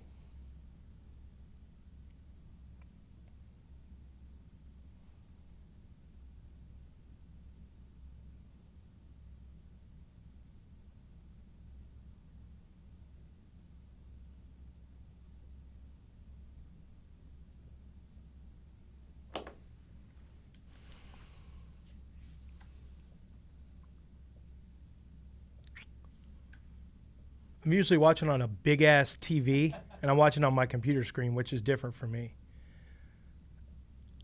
All right, it's 3rd and 10. We're taking forever here. But they are dropping 8. Okay, so that's why. We're looking. We're going to extend. We're going to wait. He's buying. There's no panic yet. Moves. There's not panic. He's going to buy himself more time. Gets back to the middle of the field. Very calm. And this is why he's a top quarterback in the draft. They show a mugged up look. They flip it to 8 covering. So completely different coverage. Polar opposite of what they showed. He's got plenty of time, so he's not panicking. He knows that. He's going to play a little playground ball. You come over here. Nope. Let me just go buy myself more time. I'm still looking, scanning. He's going scanning right, scanning middle. He's directing traffic.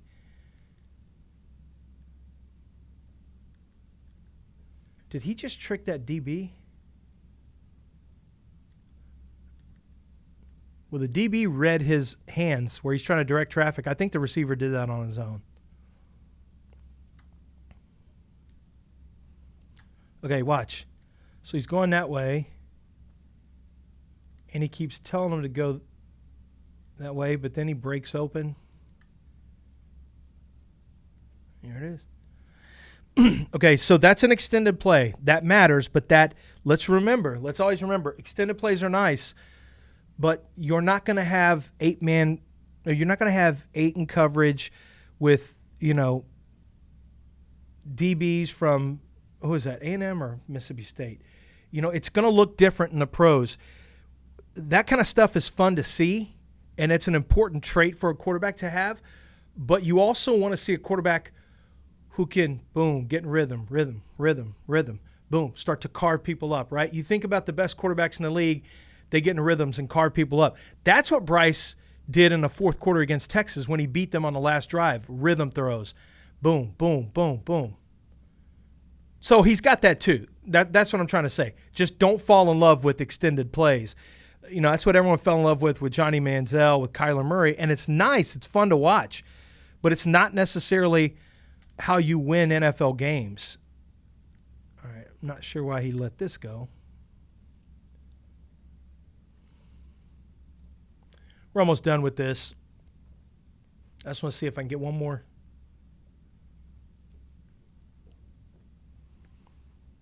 No pressure here. He's got all the time to throw.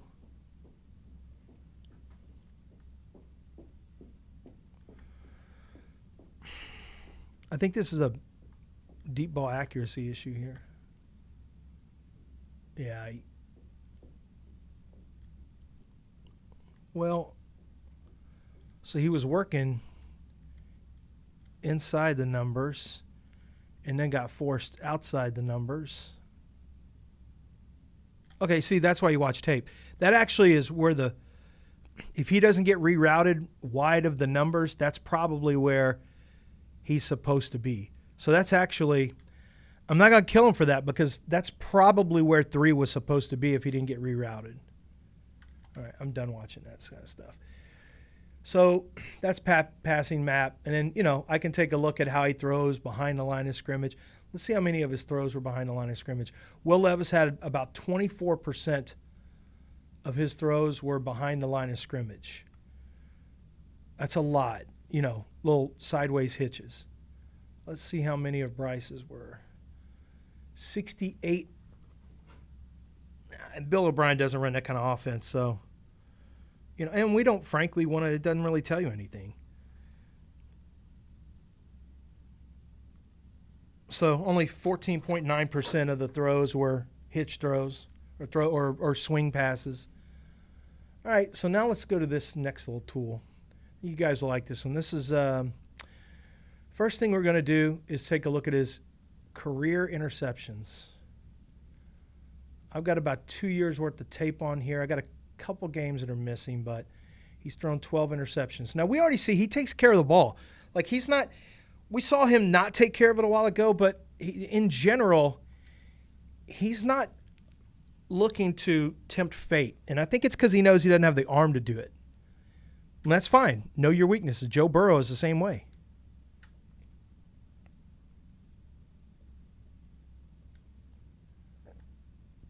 Okay, this is 2001 against Southern Miss.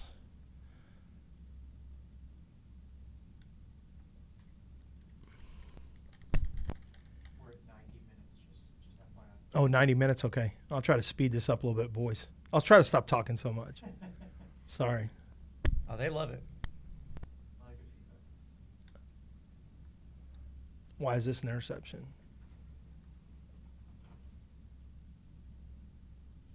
All right. Bad decision making. Under duress. We'll file that away. That's 21. What's the reason for this one? Watch his feet. It's just a little bit uneven. Good play by the DB, too.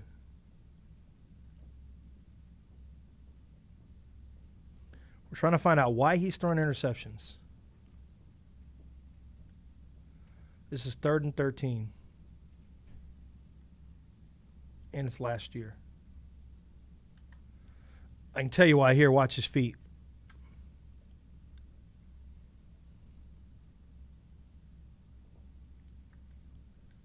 Off platform, falling off to the right, sails it. So let's make sure we don't see that anymore.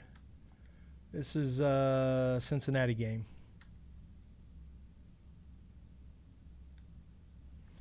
Not sure why there's two guys right there, but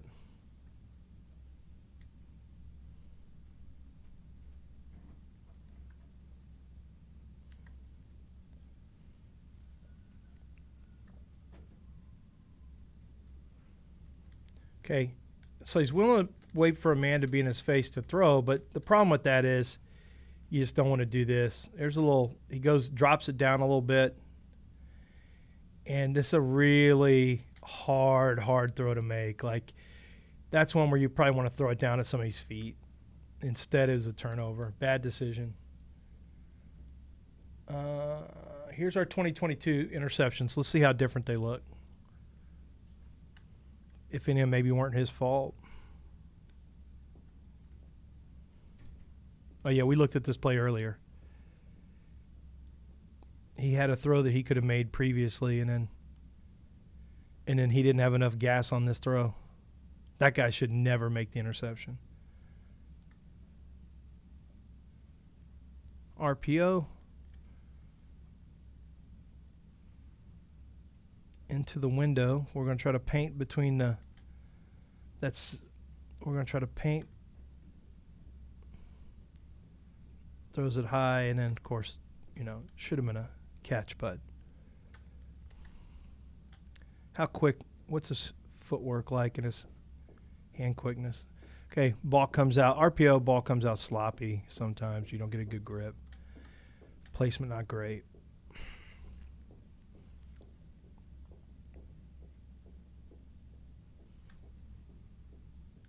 Okay, that's that interference we talked about. Got held. That's not on him. If you didn't see it last time, I'll show you. This is not on Bryce Young, so I'm not counting it against him. There's a hold. There's a defensive. And it's slick, right? But it throws off the timing. So that had nothing to do with him.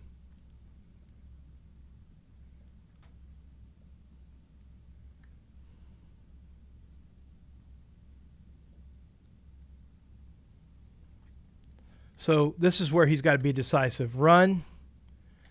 Keep running left, slide and get down and go to 3rd down. Instead, interception. And that's one where Bryce, okay, so he needs to be more willing to balance out extending plays and throwing versus let's go run, get our yards, slide, and not take a hit, because that's important too, and move on to the next play. This should not, get down right there. The play started there, so it's a loss of 2, big deal. You're at 3rd down instead. Now, could he have thrown this? Could this have been a touchdown? Yes, but he didn't make the throw. And then I don't have that interception against Auburn. Here's one that is, and this is a good stat they keep, turnover-worthy passes. And you see the numbers have come down. Last year he had 648 passes, 13 turnover-worthy passes, 7 interceptions. This year, 9. I guess percentage-wise, it's not going to be a whole lot different, actually. And he missed, 2 games? Let's see the ones that should have been turnovers and why.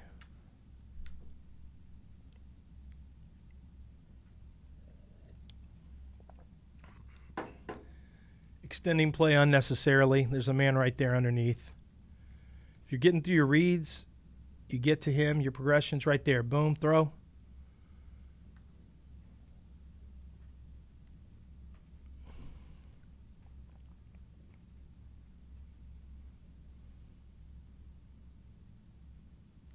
We already saw that one.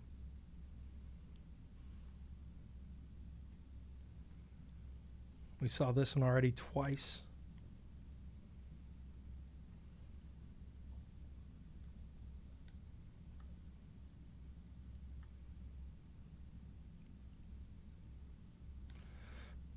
Here's one. It's 2nd and 20. When he's a veteran, he'll understand. You just launch it. You're outside the tackle box. Just launch it. Don't take this chance.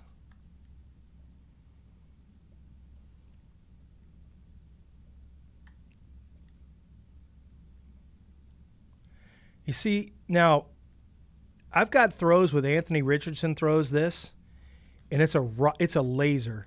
And this is just like, that's just kind of floating. That is not, it's just not the same arm strength. I think the arm talent is average, honestly.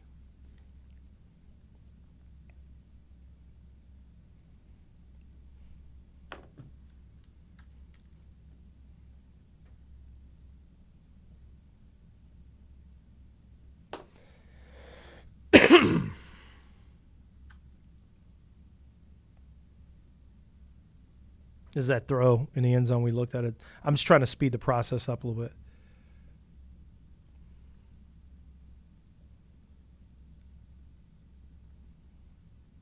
All right. He didn't feel the pressure that time. Got it stripped.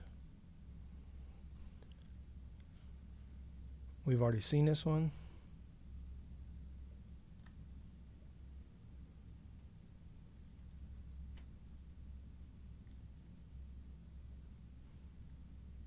Okay, he and his receiver just aren't on the same page there.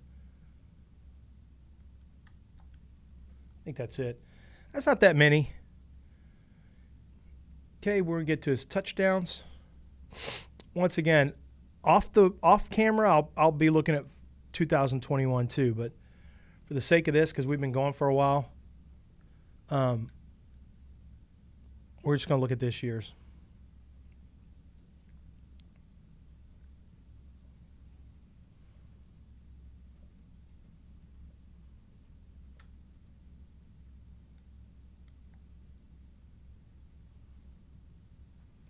Leaves the back half of his body behind him. So he has to be more of an arm thrower. Well, that's accurate. Same thing here, but this is RPO. It's needed. It's what Tua does really well.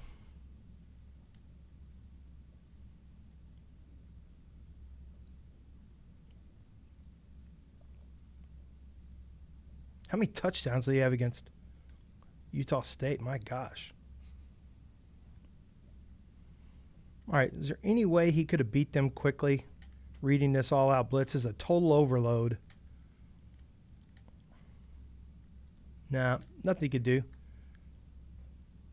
Extended. And there's the leak out. Good throw.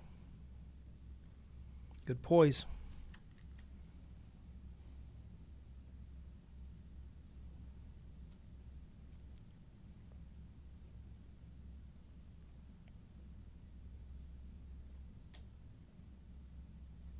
Any questions up to this point, guys?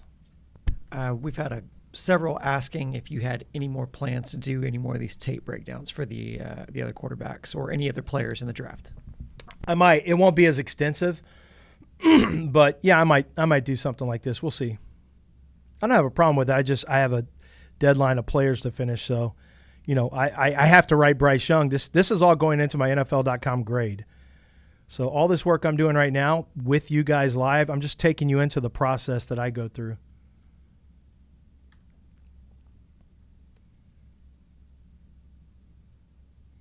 Another extended play. And, that's easy. If you got all day to throw, I can't give you credit for that.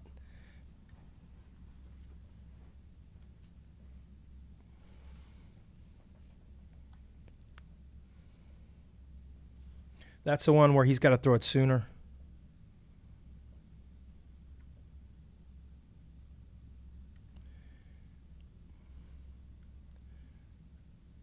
Okay, we got Louisiana Monroe, Vanderbilt, and Utah State. So So he's doing some lamb killing right now.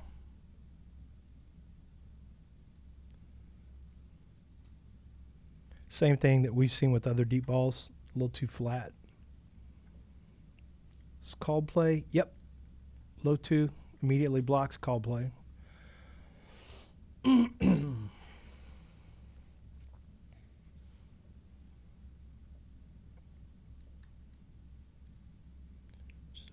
Simple slant, but gives him room to, there we go.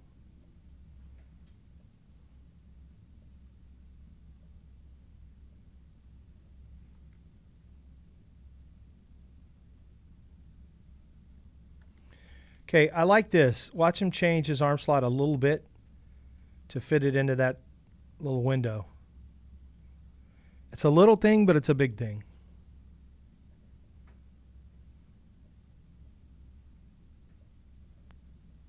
I have a question. Do you think quarterback accuracy can be taught or improved, or is it innate?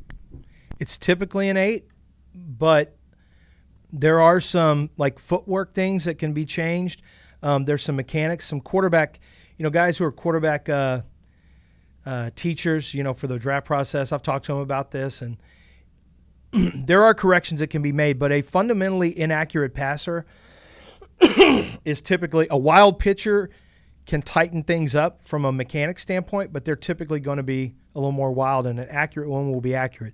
I think it's innate, but I do think there are things that can be done to alleviate. And to the Josh Allen point, because everyone's going to want to point to Josh Allen. Josh Allen also threw to receivers who didn't separate, and he didn't throw with very good timing.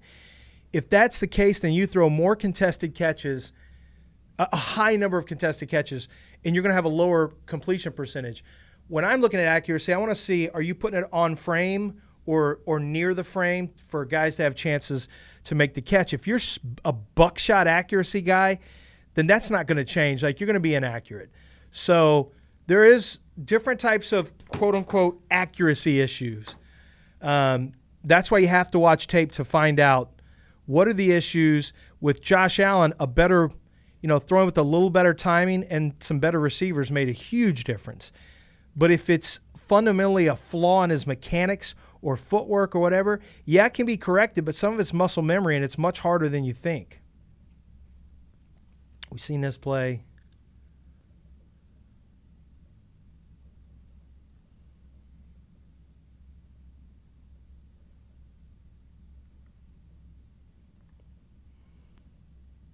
Okay, so this is a touchdown, but what I don't love here, and once again, it's rolling right, throwing on the move, wide open.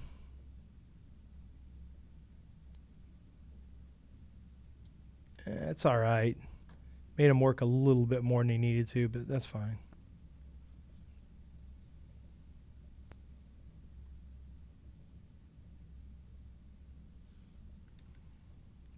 Once again, play extension. Oh, yeah, I remember this play now. That's nuts. I just want to see this from this only side. I just want to watch this again. I mean, he can find the cheese and the maize as good as anyone. That's a good one. I'm going to write that down. That's too descriptive. Then Twitter will try to come after me. Why are you calling Bryce Young a rat? Well, I'm actually just trying to come up with something clever. Kurt asks, how big of a gap do you think there is between Young and Stroud?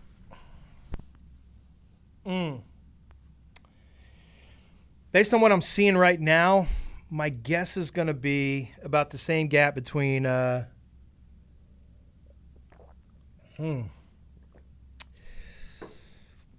don't know. I got to think about that. It's a good. I mean, I know what my grade's probably going to be. I've got a 65 boomer bust on Stroud, but I really thought about giving him a 67 based on that Georgia game. It's a really good game, and I got to figure out if one game is going to sway me that much. I'm not all. I haven't finalized my grade, but a 65 is a very specific grade. It's a grade that Daniel Jeremiah has from his time in the NFL, and it's a boom bust grade. So I've got Jalen Hyatt there. Sometimes I'll put it on guys that are kind of specific type of players, like he's strictly a vertical route guy, so he needs to be at the right system, but I also think he's got a chance to really become a highly impactful player. Now, this is important because this is a window throw.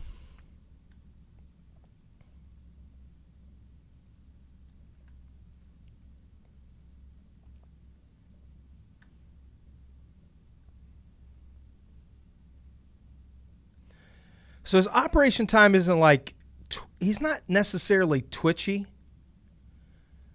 So he's not a twitchy operator on these in quick game or RPO throws. But he's going to read. He sees the pressure there, but he knows where he wants to go with the ball. So he doesn't panic. He just has to speed up his process a little bit. So he's not twitchy, but he is. Watch his feet.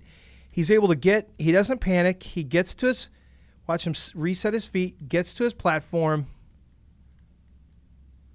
takes the hit, and delivers with accuracy. I mean, that's an NFL. I just saw poise. I saw poise.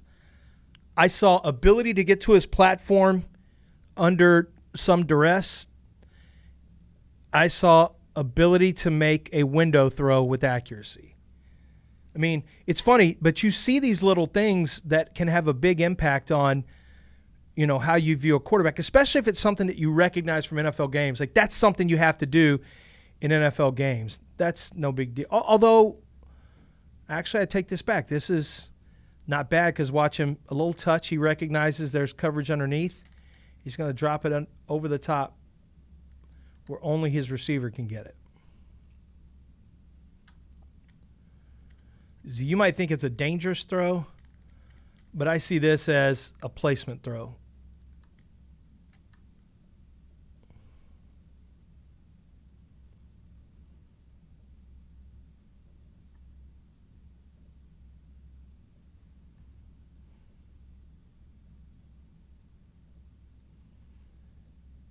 Okay, screw all this. Let's do this now, boys and girls, whoever's watching. Let's do this. Let's go take a look at the game. And we're going to look at the game that he lost to Georgia. Now, we could look at the game he won to Georgia. But I want to see how he played in the game he lost. Oh, you know what? I don't think I have this. Okay, let's go look at the game he won. It's the same Georgia team that won national championship.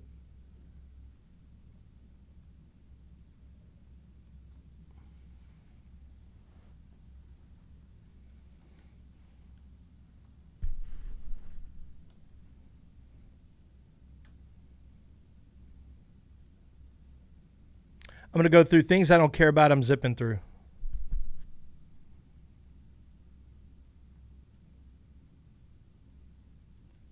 Okay, he's looking at safety. He's trying to determine coverage. He knows it's too high. He knows he wants to go to Mechie.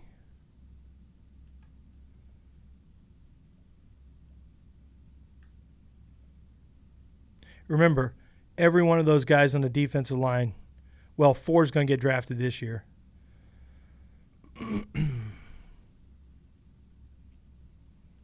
Pretty good throw.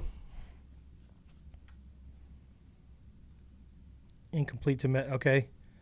So a little double A gap, disguised double A gap. He sees it coming down the chute, so he's going to get rid of it quick. Had a little more time. He could have waited just a second. They actually Alabama picked it up pretty well. So rushed it a little bit. Might have been a catchable throw here. Yeah, Mechie. That's all right. Look at how Kirby Smart. You'll see a lot of disguised stuff. See, like right here, bring in the blitz, little zone dog.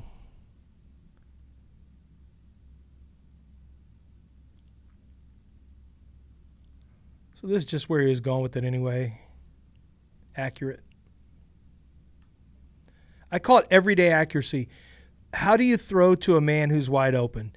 And it seems easy, but guys who have a problem doing it, those are the guys who are not going to get more accurate. They're innately – that's when I know it's innate, that you're just kind of an inaccurate thrower. Okay, this might be him throwing away from coverage.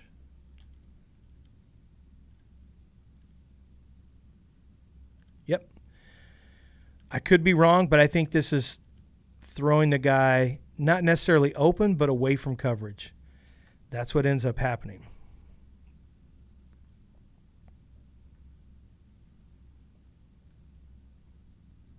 How many people do we have watching right now? We have 190 concurrent viewers wow. right now. And for anybody that's new, that's in here since the last time we pandered for likes, please hit like on the video, subscribe on the channel. Do appreciate the support. That tells us that you want more of these. Okay, I want to see how he's getting through how he's reading defense here. I mean, Kirby Smart is going to give you the best look. How you play against Georgia is important to me. And we know this is a good one for him. He scans. You can see him scan. Look at his head. Look at his helmet. Turn. Feeling comfortable. Delivering a throw. And he delivered a throw where now Lotu tried to sit down here, but he knows he's got to throw away from that coverage there. So he throws him open, but into collision. But there's really nothing you could do. That's what had to be done. Jamison Williams, incomplete pass. What are we looking at here? Deep ball. Straight gas. I don't think he finishes route. Okay, why'd the ball drop so low? He doesn't usually do that.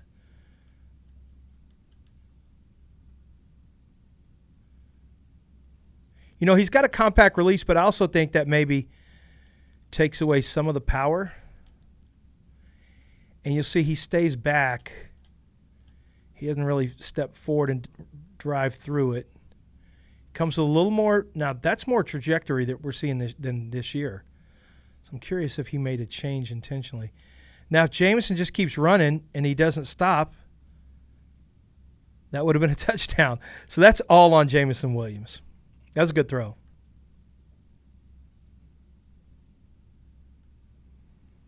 right, what's he looking at here? Got safeties. Nope, everyone's covered. Gets down to his safety valve that he knows will be there, but it's batted down.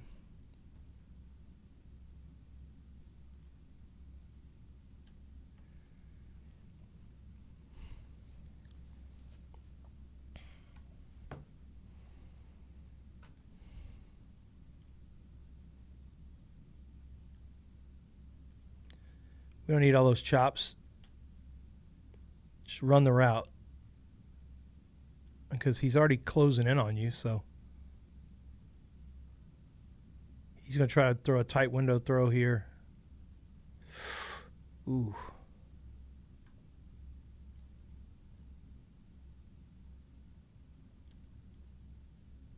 Just missed it.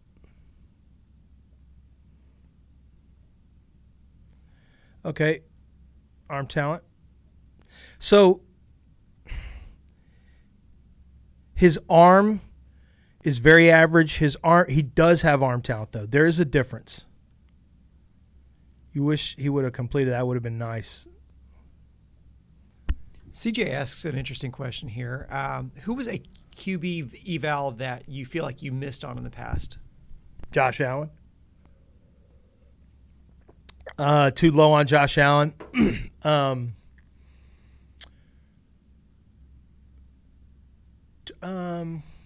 I think I actually nailed Mariota.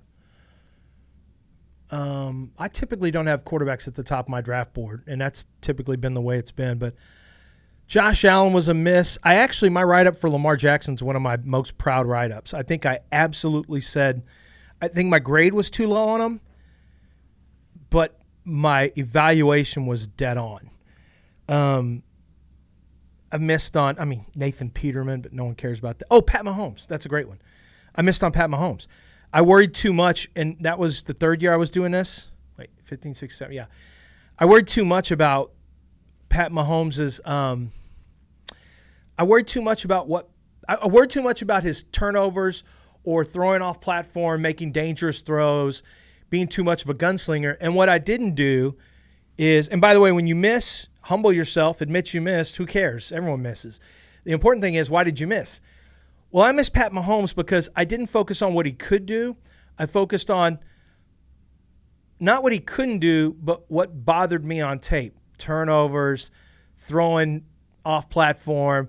I was trying to be like a quarterback coach, trying to be too fine with it. Like, well, he doesn't hit his feet in a certain way and this, that, and the other. And I'm not paying enough attention to a special arm. I'm not paying attention to extending plays and making plays with lesser talent. And so I missed with Pat Mahomes because I was worried about the things that bothered me on tape, and I didn't put enough focus on what he could do. Jerry Angelo, former GM of the Bears, once told me, he's told a lot of scouts this, is worry more about what players can do and less about what they can't do. Anybody can find what a player can't do, but can you find what a player can do? Because that's what's going to drive them in the NFL. And if they don't have enough things they can do, then you got a guy who's not a player. And if there's too many can't do's, yeah, that's obviously a problem. But he'd say, tell me what a player can do. And you can do that with any player. So Bryce right here he's reading this route, this muddy route. And once again, I don't know what we're doing here at the top because this clearly is not what it's supposed to look like. So he says, screw this. I'm getting to the other side of the field.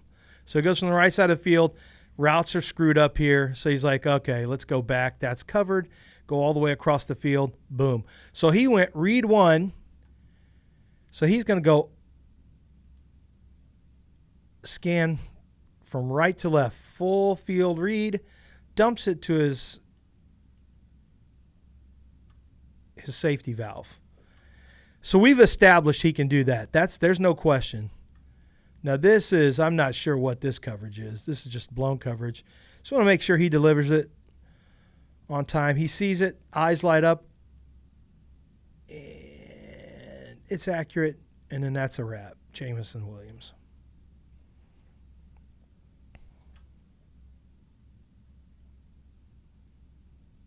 Golly, what is going on here? Once again, what was going on here with these routes? Something tells me the outside receiver is not supposed to be here. But this is a pro throw, so let's see how it looks. He knows where he's going with it. Oh man, that is a good throw. Let's see how much distance he's got.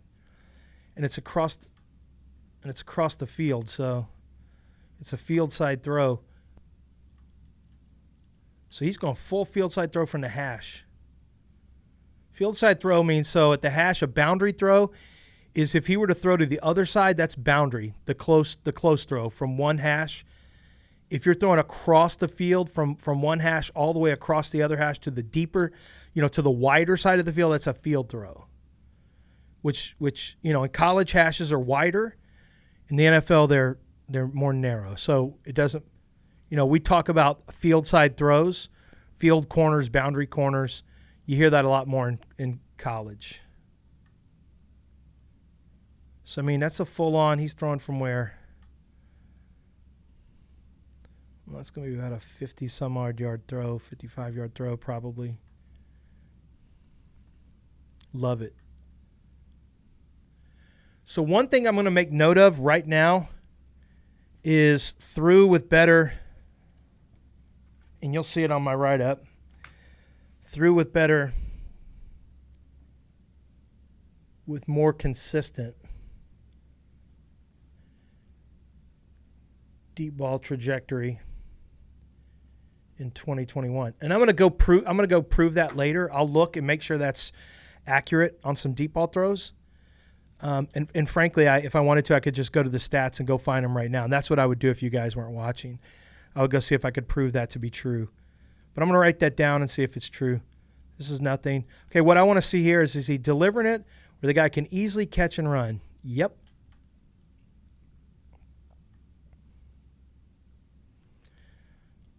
This is like the fourth time we've seen him direct traffic.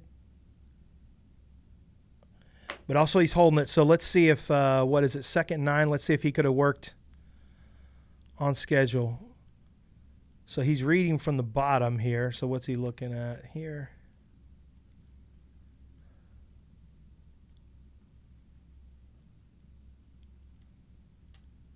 He already sees there's 2 men so he's already going to try to reroute his receivers.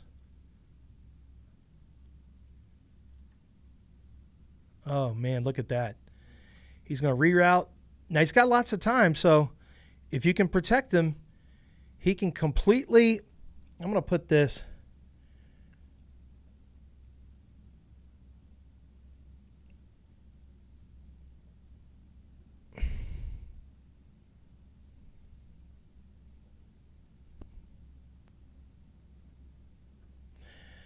can redesign route structure if protected. That's a fancy way of just saying, because you've seen him. I mean, we've seen this already. If you've been watching from the beginning, it's the 4th or 5th time he's directed traffic. I want to see rhythm. Okay, that's a rhythm throw. 3-step. Well, this would be the equivalent of a 3-step drop. Plants back foot. Got a little bit of dance to it. Boing, boing. Okay, stays back. Leaves his back. Leaves back half behind. Okay, so what I'm going to do, guys, is I'm going to speed this process up, show you guys some cool stuff. I just want to see real quick. There's no reason to do that. You step into the throw and deliver, and so the placement will be better. In general, I don't really have a problem with it. That's what we're going to do right now. We're at 2 hours, okay. I may have to shut this off in a second because I've got so much further to go on him. So what I'm going to do now is I'm going to look at we're going to go to filters, plays, pass plays, and I'm going to look at situation.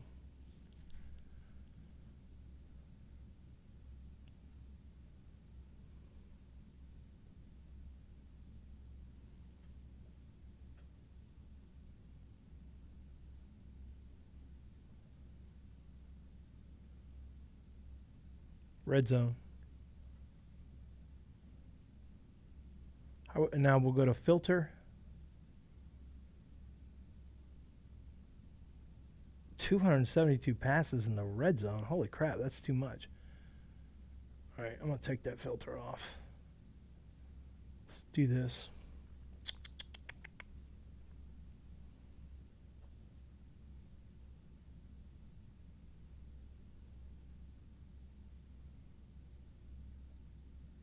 Let's look when he's pressured. How does he perform under pressure? And by the way, I can look these stats up too. Pro Football Focus will have pressure stats, and I'll stack them against Stroud, Levis, Richardson, and Hooker is what I'll do this year. So I'll go look all this up anyway, but I'm just trying to show you guys one of the things that I'll do is go look at these. Okay, so we're going to look at these throws, these pressure throws. It's 122, but I don't care about lesser competition. We're going to skip through that. Let's look at Texas. How does he perform under pressure? We've seen a lot of it. I'm going to get through quick.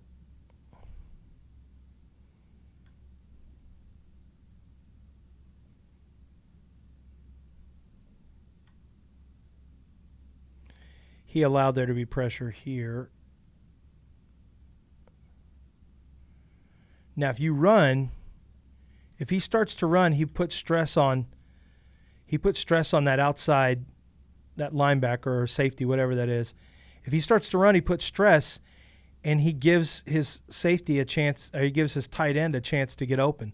So right now, start running, and now all of a sudden he's got to worry about two things: tight end, because these D linemen aren't catching you. So he's got to worry about tight end, and he's got to worry about Bryce Young. Instead, he made himself guardable there.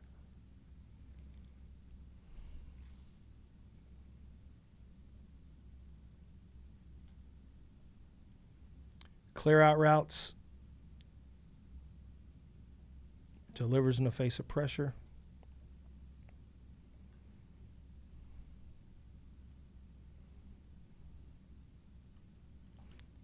I'm going to tighten it up a little bit. I'm going to go pressure.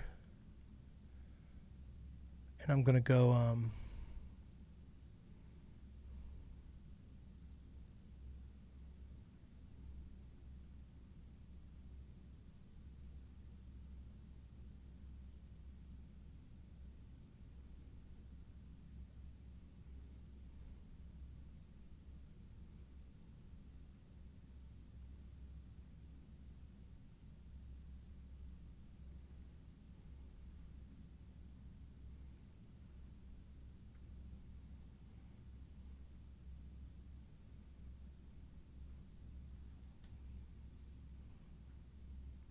I'm getting very specific with my pressure here. I want to see how he does it when we're in the money zone. Touchdown.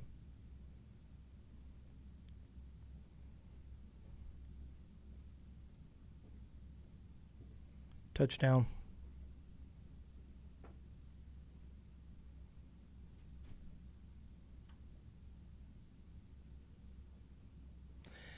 That's not instant pressure, though. This is pressure because things are covered. See, now you got to throw this to Gibbs.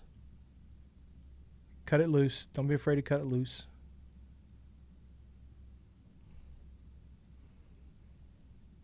All right, let's see if he has something here. It's incomplete, but it's not a great route. That's good coverage, though.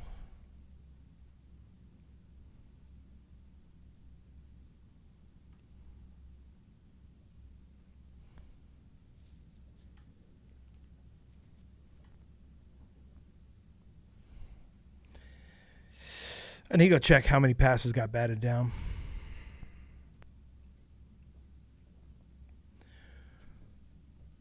So look, I love that he can extend, but right here, working rhythm. You got crosser right there. Let him catch and run. Or you know what? Throw over the top of that defensive back into the window for a touchdown.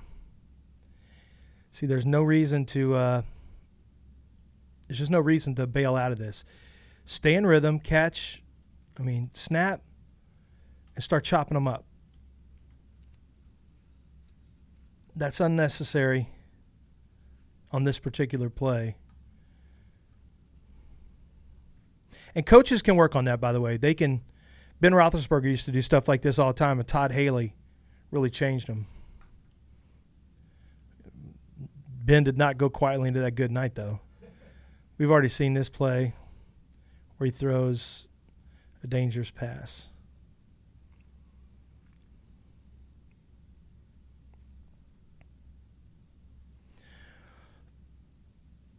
So have you guys noticed how many of these plays are coming off schedule? They're not just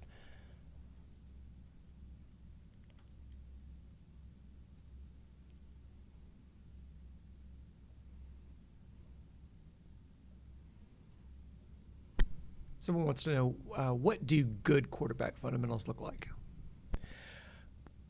That's such a wide open question. I know I'm probably not the guy to. I can give you my opinion. It has to do with feet. It has to do with ball, where you have the ball. Your feet need to travel with your eyes as you move and scan the field. Your feet need to come with you. There's different things with delivery. Do you dip low? How compact are you? It's that's a wide open question. I'm not going to try to play quarterback coach. I have my opinion, but I'd rather not get into it.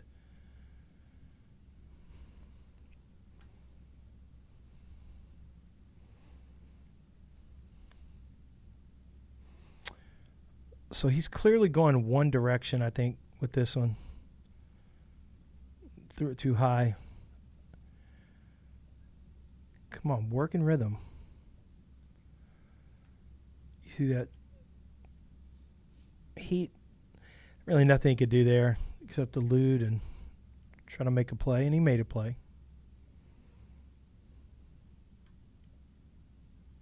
Right there.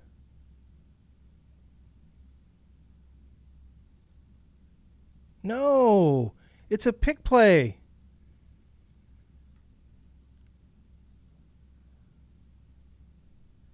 Looks like it's pass interference, though.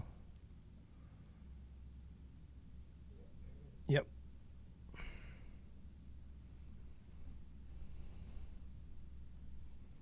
Okay, that's rhythm. And we already saw that play. That's one of my favorite throws he's made.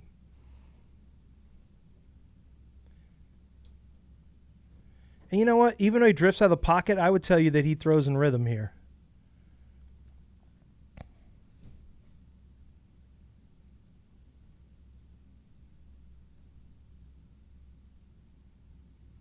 There's a lot of guys covered, though. Like, there's nowhere to go with this.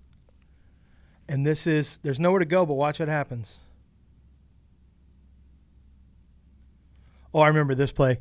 Watch his DB, or no. Watch this. Somebody goes and bang. There it is. Bang. I'm just going to watch it, just see this guy light him up.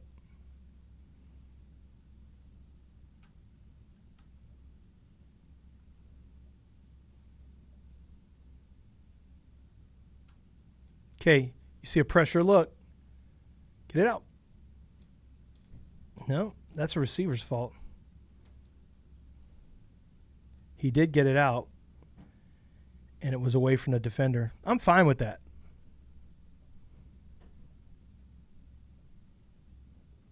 Hey, is there anything like, is there any kind of throws you want to see? Rollout throws, scrambles, you want to see sacks? Why did he take sacks? These are all things I'm going to look at. Obviously, this is going to run longer than I want to. I won't be able to show you the entire thing, I don't think. But is there anything you guys want to see? I'll give you an example. Let me take this off. I'll take pressure off. I don't know if you can filter by time. We did get a request by Heidi to say, is there a way to see throws that were under 3 seconds, like quick throws? Well, let me see. That's a great question. I do have time to throw. Like, that's a stat I can look at, but I don't know if I can filter that. I'll see. And then that's a really good question. And then Charles also has one. He asked if there was sacks that could have been avoided. Can you look at sacks and see if they can be avoided? Yeah, we're going to do that. That's one you have to do. Real quick, I want to see when he's in rhythm. So these are really cool. Is he in rhythm? Yes, no, pressure, coverage, defense, route, boot, whatever. Like, this is an example of how deep you can go, and I think I owe it to Bryce Young and these quarterbacks to look at all this stuff. Like, quarterbacks take a long time, but I just think you need to see it, because let's look at the in rhythm. Let's look at him against LSU. That was a loss. Let's see how he looks in rhythm. Now, you want to see, that's going to be a big one for Anthony Richardson too.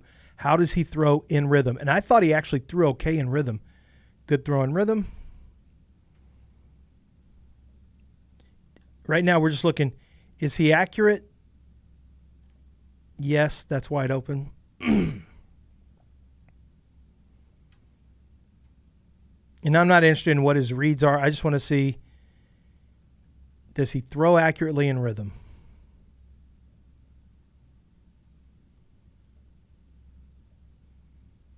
Although a lot of plays can tell you something even when you're not looking. Now I would tell you in rhythm here, based on the coverage, is going to be that in-breaking route right there. If he's throwing in rhythm,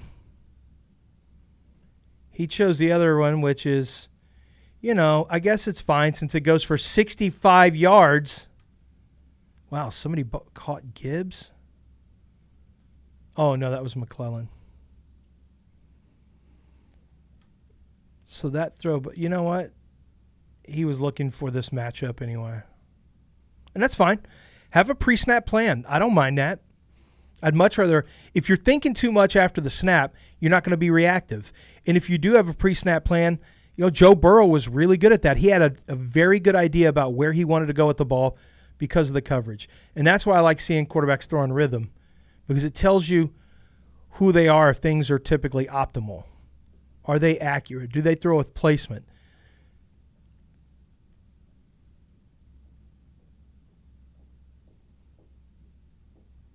Same thing. Gibbs is such a weapon.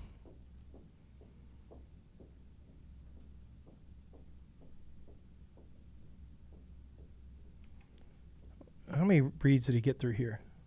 1, 2, 3. Back to 2. Or back to the middle of the field. That may have still been 3. Wow. Let me just see what it looked like. 1, 2. He's going to go look at 7. Now he's going to go back to 7. or maybe he's looking at Gibbs there, and he went back to 7. He got to his 4th progression, his 4th read. I mean, full field reader who's able to get to his 4th read. He's able to extend. So as I'm doing these evaluations, I start to create narratives, and a lot of times I'll write them out. I'm not doing it now, but so he's an undersized quarterback with average arm strength, period. He's a full field reader who's able to get all the way through his progressions without panicking. He has outstanding pocket mobility and is able to buy enough time to reroute receivers for explosive plays during extension.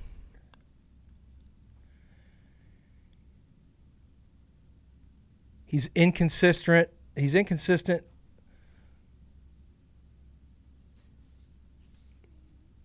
as a deep ball thrower and may not have enough arm to consistently hit burners in stride.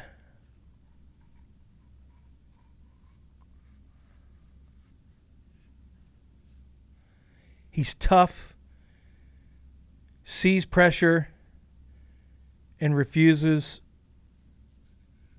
to be intimidated out of his delivery. Now, this one I haven't seen on tape, but I saw it in games. He sharpens his focus in the fourth quarter of games. I'm going to go look for fourth quarter data that might prove that I'll put into my scouting report, but I know that's the case. That's an example of some of the notes I'd be writing right now, because that's what I've seen so far, and hopefully you guys have seen it too.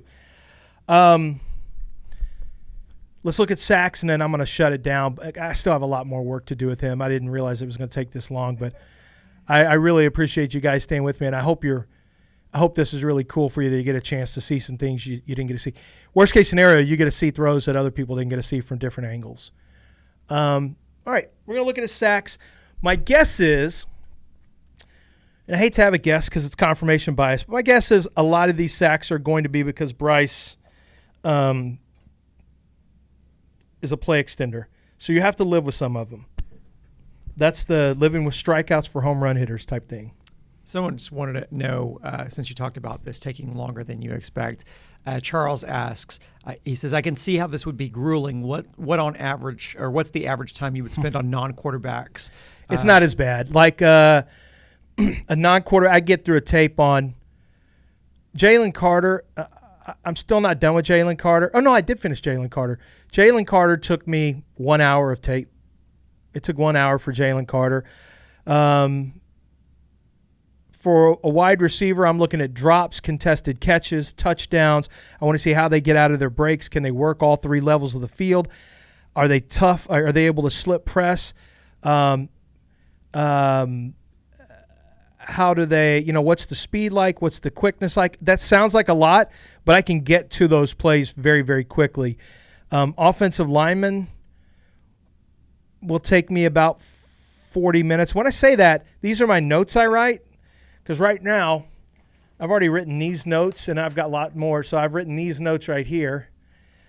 But writing a profile for Bryce Young, my record is 5 hours on Joe Burrow. That's my record. And I wanted to get Joe Burrow right because I'd never seen a player go from the guy he was the year before, which I didn't think was very good, to the guy I watched the next year, which was like, holy crap, like, how did this happen? I want to find out everything that happened, and is there anything that I'm missing that will foreshadow failure in the pros? Like, is this sustainable? And so I had to watch a lot of tape, and I wanted to write it up as well as I possibly could. And so, I rewrote. It was, some of it was wasted time probably, but Bryce Young will probably take me about an hour to write these notes up. But my average player is going to take me anywhere from low end, 30 minutes of tape, high end, non-quarterbacks is going to be an hour probably. Pass rushers can take a little while. Defensive backs take for freaking ever. I hate writing safeties. I did love Jair Brown, though, from Penn State. Okay, so what I'm looking for now is, can he stay in rhythm and throw on time? Right there's a pick. So this is a pick play, and he knows it's a pick play. And what down is it? It's 3rd and 7. So he wants a first down, and there's an overhang right there in the middle of the field. So I'm sure he's looking at that. Yeah, and he doesn't want to throw that. He wants to extend. But what I'm talking about here is, and you'll see it here, it's a pick play. You can get the ball. Now he knows if he delivers, they're probably going to swoop on top of it, and it's not going to get the first down. But you're also not taking a sack.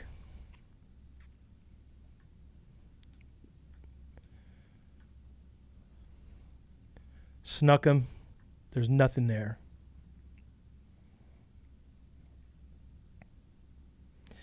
One thing I haven't talked about is you'll notice he's making little calls at the you don't see him looking at the sideline.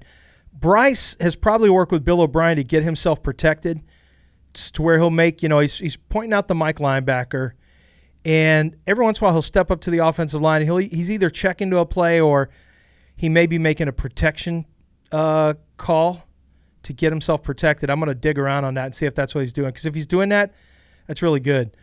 Now, right now, they got it protected. Everything's good. What are we looking at here? What are our throws?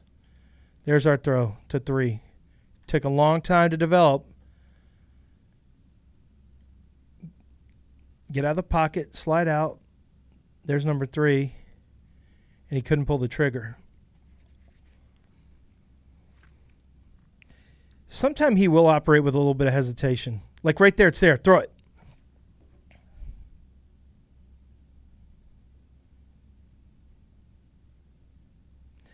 I'm going to go look at his run plays. You guys don't need to say that. We know that when he wants to run, he can run. I don't think he loves to, but I'm going to comment on it because it's a big part of who he can be.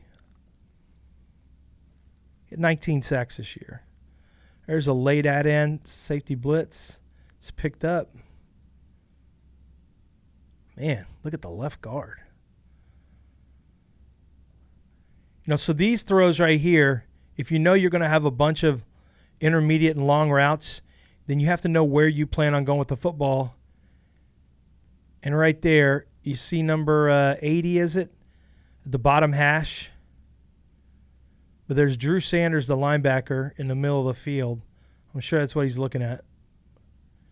There's really no reason to take a sack here now. By the way, this guy, this linebacker, 42 for Arkansas, I got a big grade on him.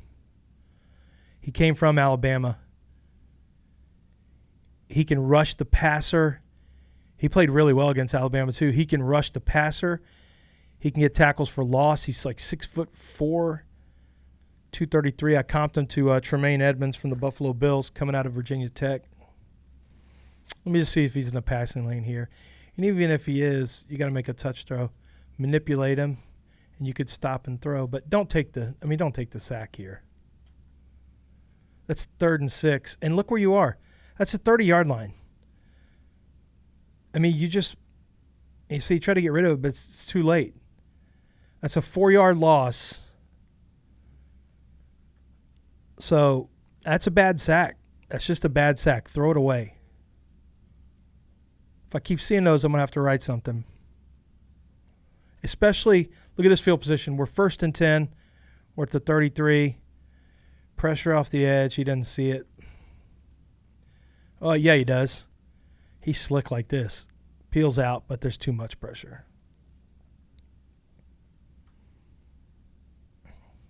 He just boot action into a dead red rush. That's tough action. Yeah.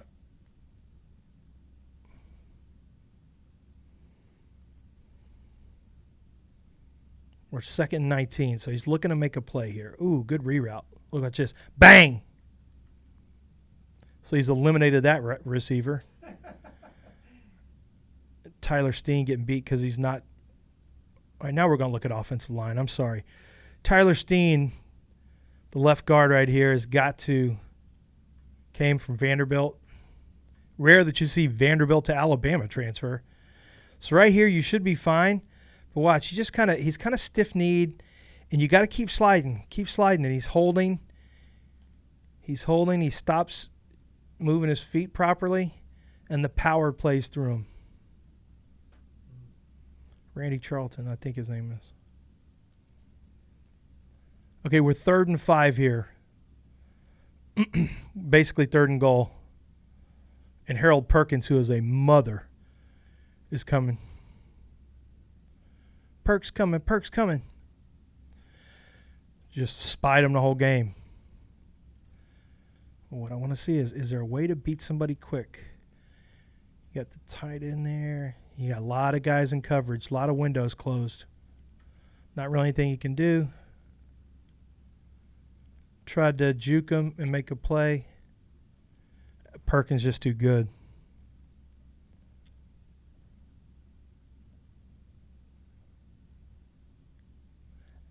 You know what? I just thought of something. I need y'all to see this throw. I remember watching it real time. You guys really have to see this throw. I'm just going to touchdowns. I did not give you the angle. I didn't focus on what I wanted to see. Where's touchdowns? Why am I missing this? Oh, there it is, 32. Okay, Ole Miss. Watch this.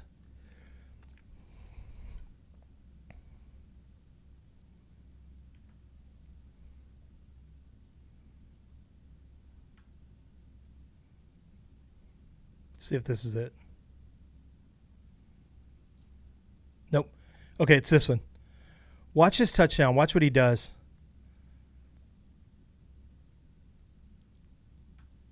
Roll. Now you got somebody getting ready to get him, and watch what he does. He's going to juke him just to buy himself time. This little move right here opens up a window and buys him more time. That little move freezes 13 too. Look at 13. So see, I love looking for these little clues. I love watching tape. Watch 13. This little juke inside also freezes 13. Look at him. Plant that outside foot, and it opens up. So now he's taken. I mean, this is just high-level shit. This is what I'm talking about. So this is a little thing, right? But when you have a quarterback who can do this, the little fake stab inside, so he gets 8 off his rhythm so he can get around him. There's a little stumble, right? Now what? But this little stab, watch what it does to 13. It freezes him, and now as he continues to go, you've got a runner at the back of the end zone who's able to get past that window, and that window is potentially opened because he had to slow himself and go to a slide. It's a little thing, but, I mean, that touchdown, and look at Bryce knows too, and Bryce is very happy with himself here. Watch this. I'm sorry. Did you guys just see that? Did you just see what I did? That's it. I got to get out of here. I still got a lot of stuff to watch. So I'm going to finish up Bryce Young. I wish I could have gotten to more. I wanted to watch entire games with you. I will go through games. The Tennessee game. I want to see the games you struggled in. I want us to go see what his problems were and if it's repeatable. And then I'm going to go back to 2021 and see the growth he's made. But I want to thank you guys for joining and for asking the questions. Really had a lot of fun. Very talkative. I understand, but I'd love to do it again sometime. And hopefully you got to learn a thing or two and see some angles that you wouldn't necessarily see any other time. So thanks for joining us. I'm Lance Zierlein. You can follow me on Twitter at Lance Zierlein. You can also read my work. My draft profile should be coming out later in the month or maybe in early February. All my draft write-ups are at NFL.com under the prospect tracker. And Brandon, anything else in terms of follows and likes and whatever? They can watch you on 2 videos per week on this channel on Sports Map Houston. So if you're new to the channel, make sure you like this video, subscribe to the channel. Sports related. Yeah, exactly. But still entertaining nonetheless. Mm-hmm. So yes, please subscribe to Sports Map Houston and follow us on all socials. Sports Map HOU on all of your favorite social platforms. Thanks, guys.